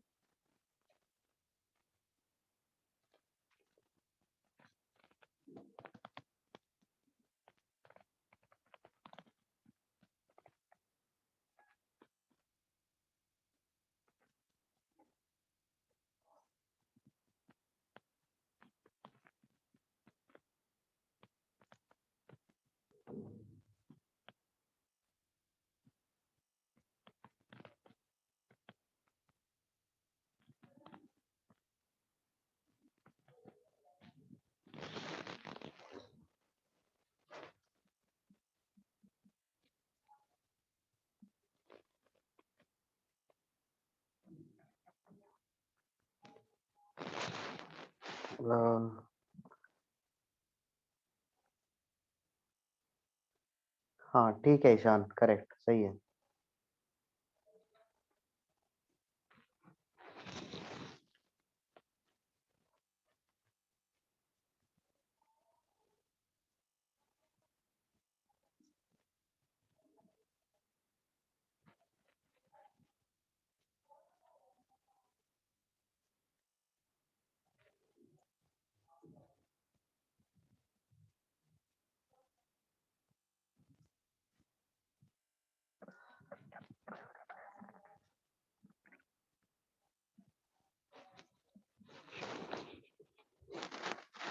हाँ जी, देखो इसमें क्या बोल रहा है कि भाई आपके पास ना यहाँ पे group of student consist of 4 boys. Boys हैं जिसमें से कितने बॉयज है? 4। गर्ल्स है, कितनी गर्ल्स है? 5। अब इसमें एक टीम बनानी है ना। Number of ways of selecting a team of at least 3 boys and at least 4 girls. तो यहाँ पे केसेस बनेंगे कि भाई अगर let's suppose we select 3 boys, क्योंकि एटलीस्ट 3 बॉयज तो रखने ही है, एंड जो टीम में let's suppose there are 3 boys and 4 girls, क्योंकि 4 गर्ल्स एटलीस्ट रख रही है, सो इसका नंबर ऑफ वेज क्या आएगा, 4c3 इंटू 5c4, करेक्ट। 4 में से 3 बॉयज सेलेक्ट, 5 में से 4 गर्ल्स सेलेक्ट। एक केस बनेगा कि बॉयज 3 ही है बट गर्ल्स 5 है, तो 4c3 इंटू 5c5। एक केस बनेगा कि बॉयज 4 है गर्ल्स भी 4 है, तो 4c4 इंटू 5c4। एक केस बनेगा बॉयज 4 है गर्ल्स 5 है, तो 4c4 इंटू 5c5। और इन सबको क्या करेंगे, मल्टीप्लाई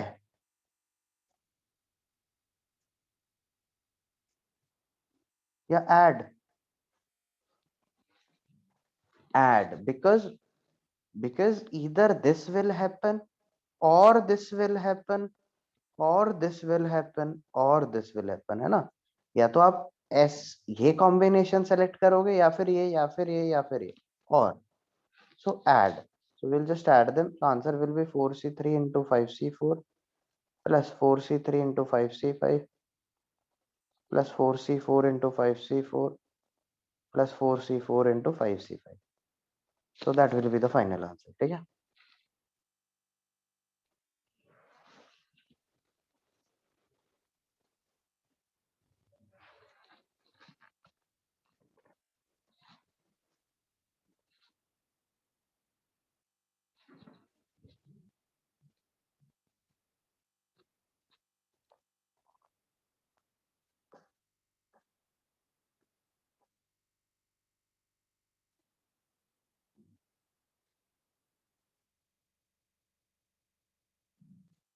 ठीक है, done.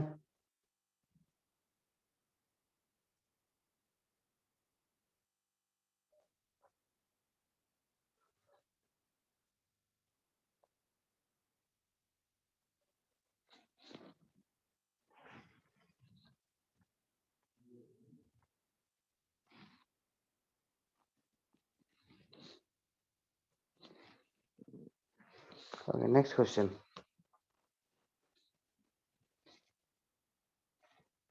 The husband have 7 relatives. The husband have 7 relatives in which 3 are men and 4 women. His wife also have 7 relatives in which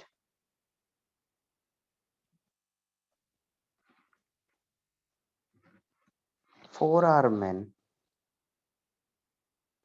and 3 women. In how many ways? In how many ways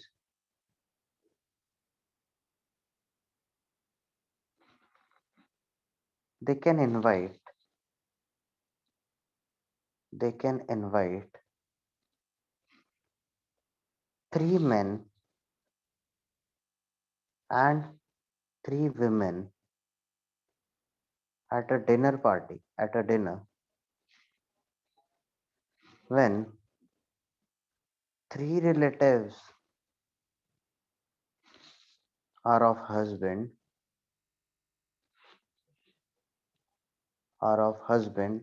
मतलब ये total 3 men and 3 women, total 6 person है ना, total 6 people को they will be inviting.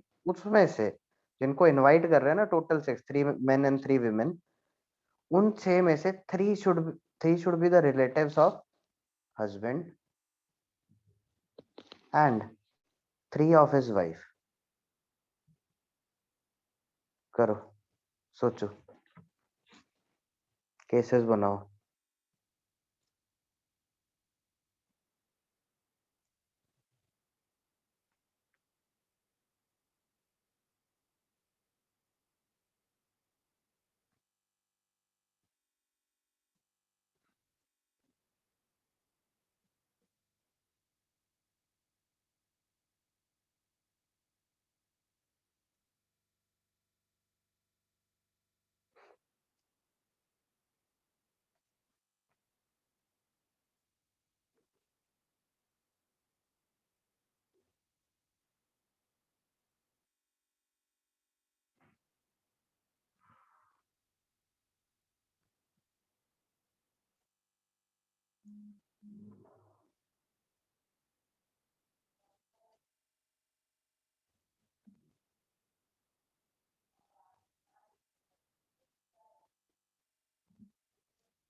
नहीं नहीं, ये तो नहीं आएगा ईशान, चेक करो थोड़ा, केसेस बनेंगे इसमें, 4 केसेस बनेंगे।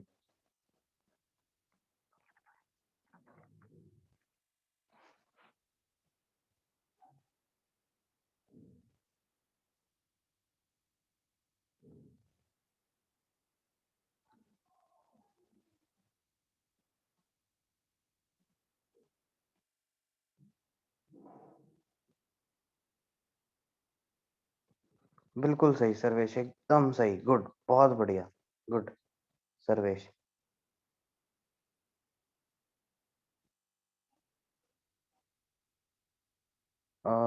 नो प्रशस्त, चेक करो फिर से।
हाँ जी, आया क्या, केसेस बने?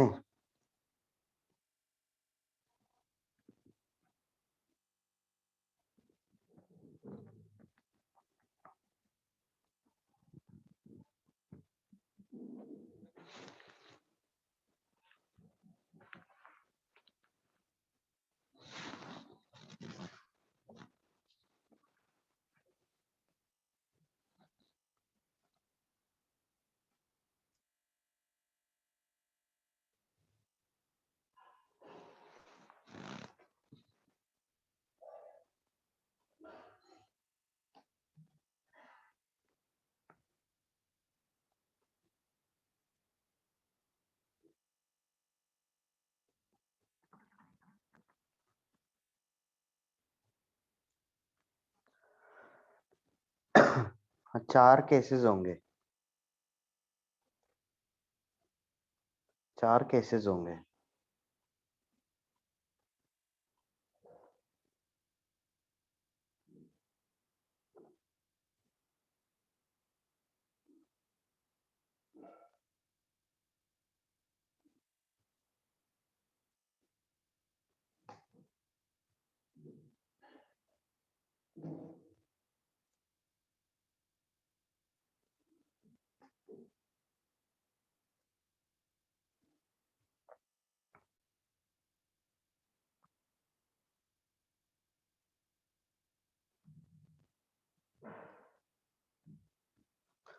चलो देखते हैं। एक ना मैं टेबल बना लेता हूँ, इससे थोड़ा अपने को विजुअलाइज करने में आसानी होगी कि तो पहले तो इसमें क्या बोल रहा है कि we have to invite 3 men and 3 women, और उन 3 मेन 3 women टोटल 6 हो जाएंगे वो लोग जिनको इनवाइट करना है। उसमें से जो टोटल 6 है, 3 are of husband and 3 are of his wife. इन 6 में से 3 are of husband relate 3 are husband's relative and 3 are wife's relative. तो हस्बैंड वाइफ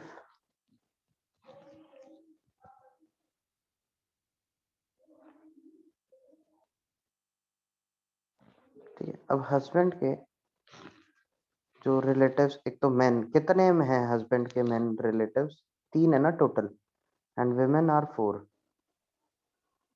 ऐसे ही वाइफ के मेन कितने रिलेटिव्स में 4 एंड women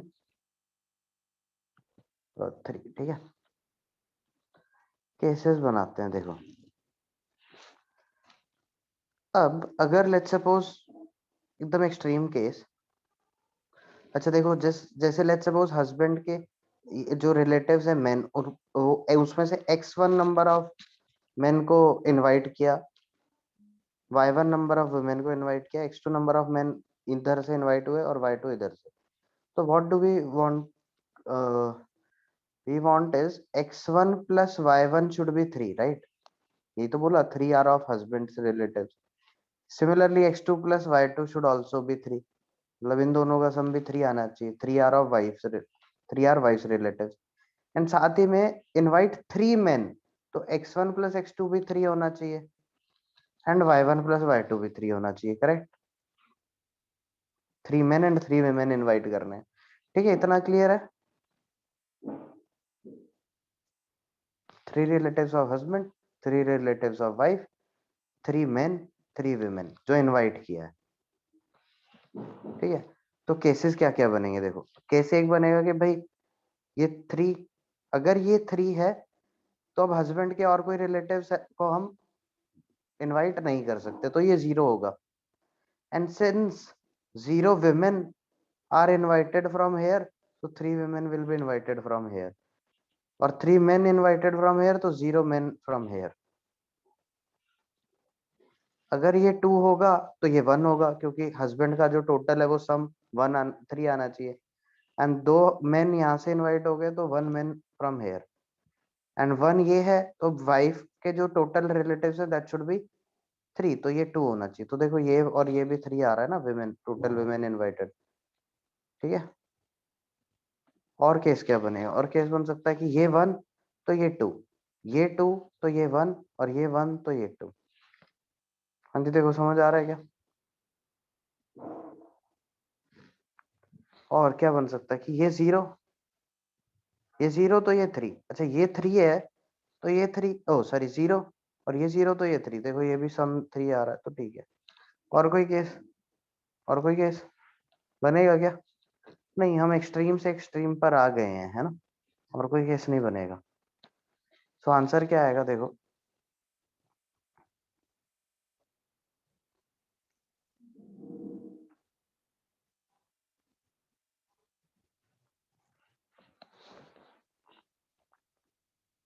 इसके लिए ये 3 में से 3 सेलेक्ट हुए हैं तो 3C3, ये 4 में से 0 सेलेक्ट हुए हैं तो 4C0, ये 4 में से 0 सेलेक्ट हुए हैं तो 4C0, ये 3 में से 3 सेलेक्ट हुए हैं तो 3C3।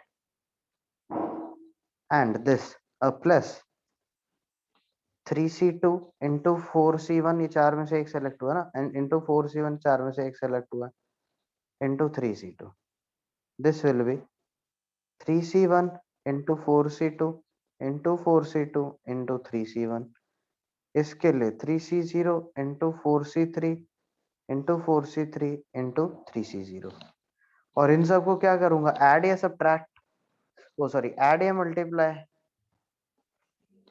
ऐड, सिंपली ऐड, क्योंकि या तो ये कॉम्बिनेशन होगा या फिर ये या फिर ये या फिर ये, राइट।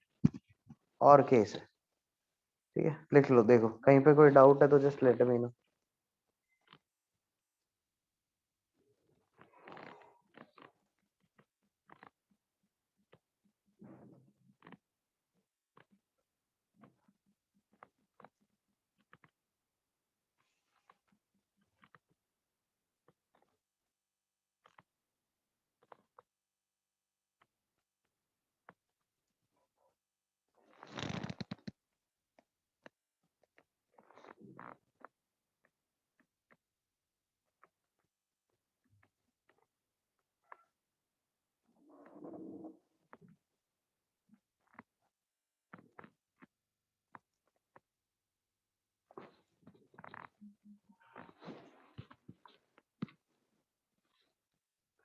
जी ठीक है, हो गया।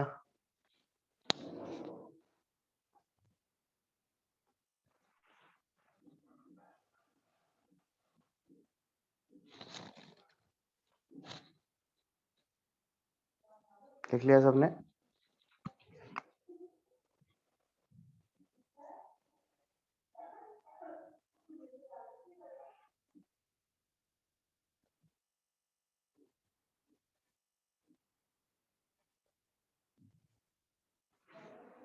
Okay, next question. There are n persons. Out of them, there are n persons. Out of them, a committee of R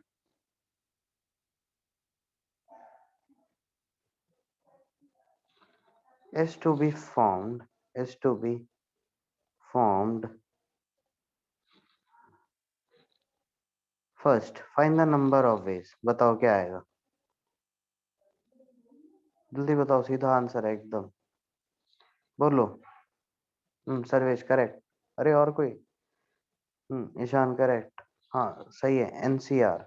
सीधा ना, सिंपल भाई, एन में से आर सेलेक्ट किया, बात खत्म, कमेटी भाई, तुम कमेटी मेंबर आज से। Find the number of veg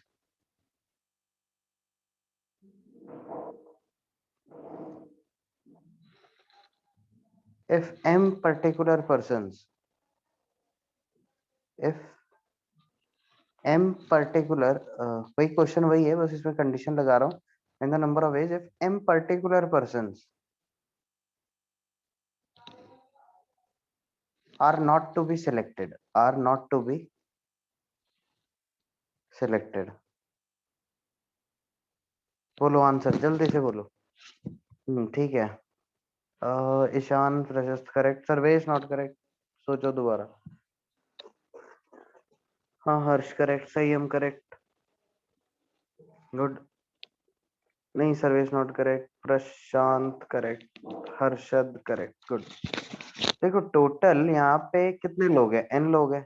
इनमें से ये जो एम है और ये एन माइनस एम है, बाकी ये एम को सेलेक्ट ही नहीं करना बोलता। कमेटी तो अब भी आर की बनानी है, इसका मतलब ये एन माइनस एम में से आर को सेलेक्ट करना है। तो आंसर क्या आएगा, n minus m c r. M particular person, ये जो एम पर्टिकुलर पर्सन है इनको सेलेक्ट करना ही नहीं है, तो मतलब जो बाकी बचे एन माइनस एम, उनमें से आर को सेलेक्ट करना है। कमेटी तो आर की ही बनानी है ना, तो n minus m c are.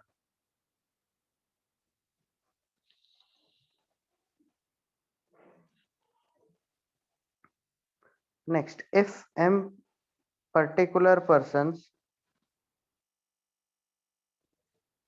m particular persons are to be selected, if m particular persons are to be selected, bracket में लिखना m is less than r, if m particular persons are to be selected। m is less than r, zero क्यों होगा, zero नहीं। हाँ Ishan Jain correct, और किसी का अभी तक सही नहीं है, ईशान जैन का सही है। और जी सोचो, और प्रशस्त करेक्ट।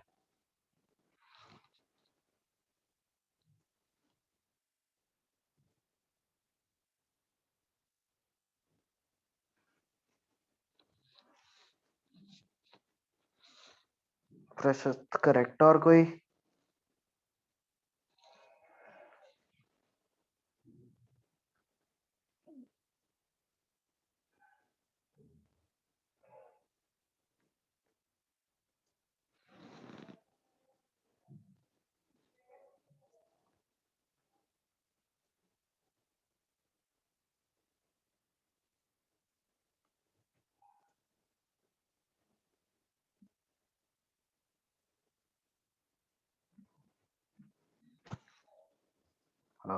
नहीं नहीं नहीं नहीं नहीं नहीं, नहीं एमसीआर नहीं। देखो क्या कहना चाह रहा है यहाँ पे, देखो total we have n person, इनमें से m है कुछ और बाकी n माइनस m है।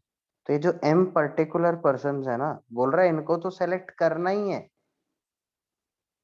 मतलब इनको तो सेलेक्ट कर ही लो MCM, एंड जो बाकी बच्चे फिर r माइनस m वो यहाँ से सेलेक्ट होंगे, तो into n minus m c r minus m, total तो कमेटी r की ही बनानी है, जिसमें से बोल रहा है m particular person are to be selected, मतलब इन m को तो सेलेक्ट करना ही है, तो MCM, तो बाकी बचे n माइनस m में से बाकी r माइनस m सेलेक्ट कर लो, तो n minus m c r minus.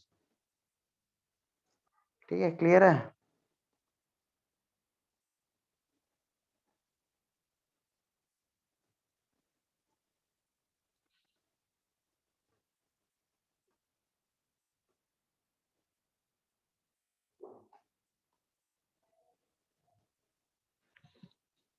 ठीक है, ओके देन। ठीक है, आज के लिए होमवर्क है आपका in chapter exercise 1, in chapter exercise 1।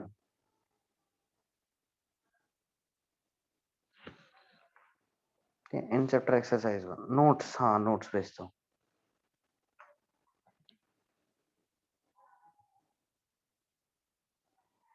ठीक है, ओके देन, आज के लिए इतना ही, कंटिन्यू करेंगे नेक्स्ट क्लास में। तब तक ये रिवाइज कर लेना है ना, जितना भी मैंने कराया है वो सारे क्वेश्चंस खुद से एक बार जरूर कर लेना, कम से कम एक बार, प्लस जो ये इन चैप्टर एक्सरसाइज 1। ठीक है, ठीक है, okay then, that's all from today, continue करेंगे नेक्स्ट क्लास में। Bye, have a good day. Bye sir. Bye.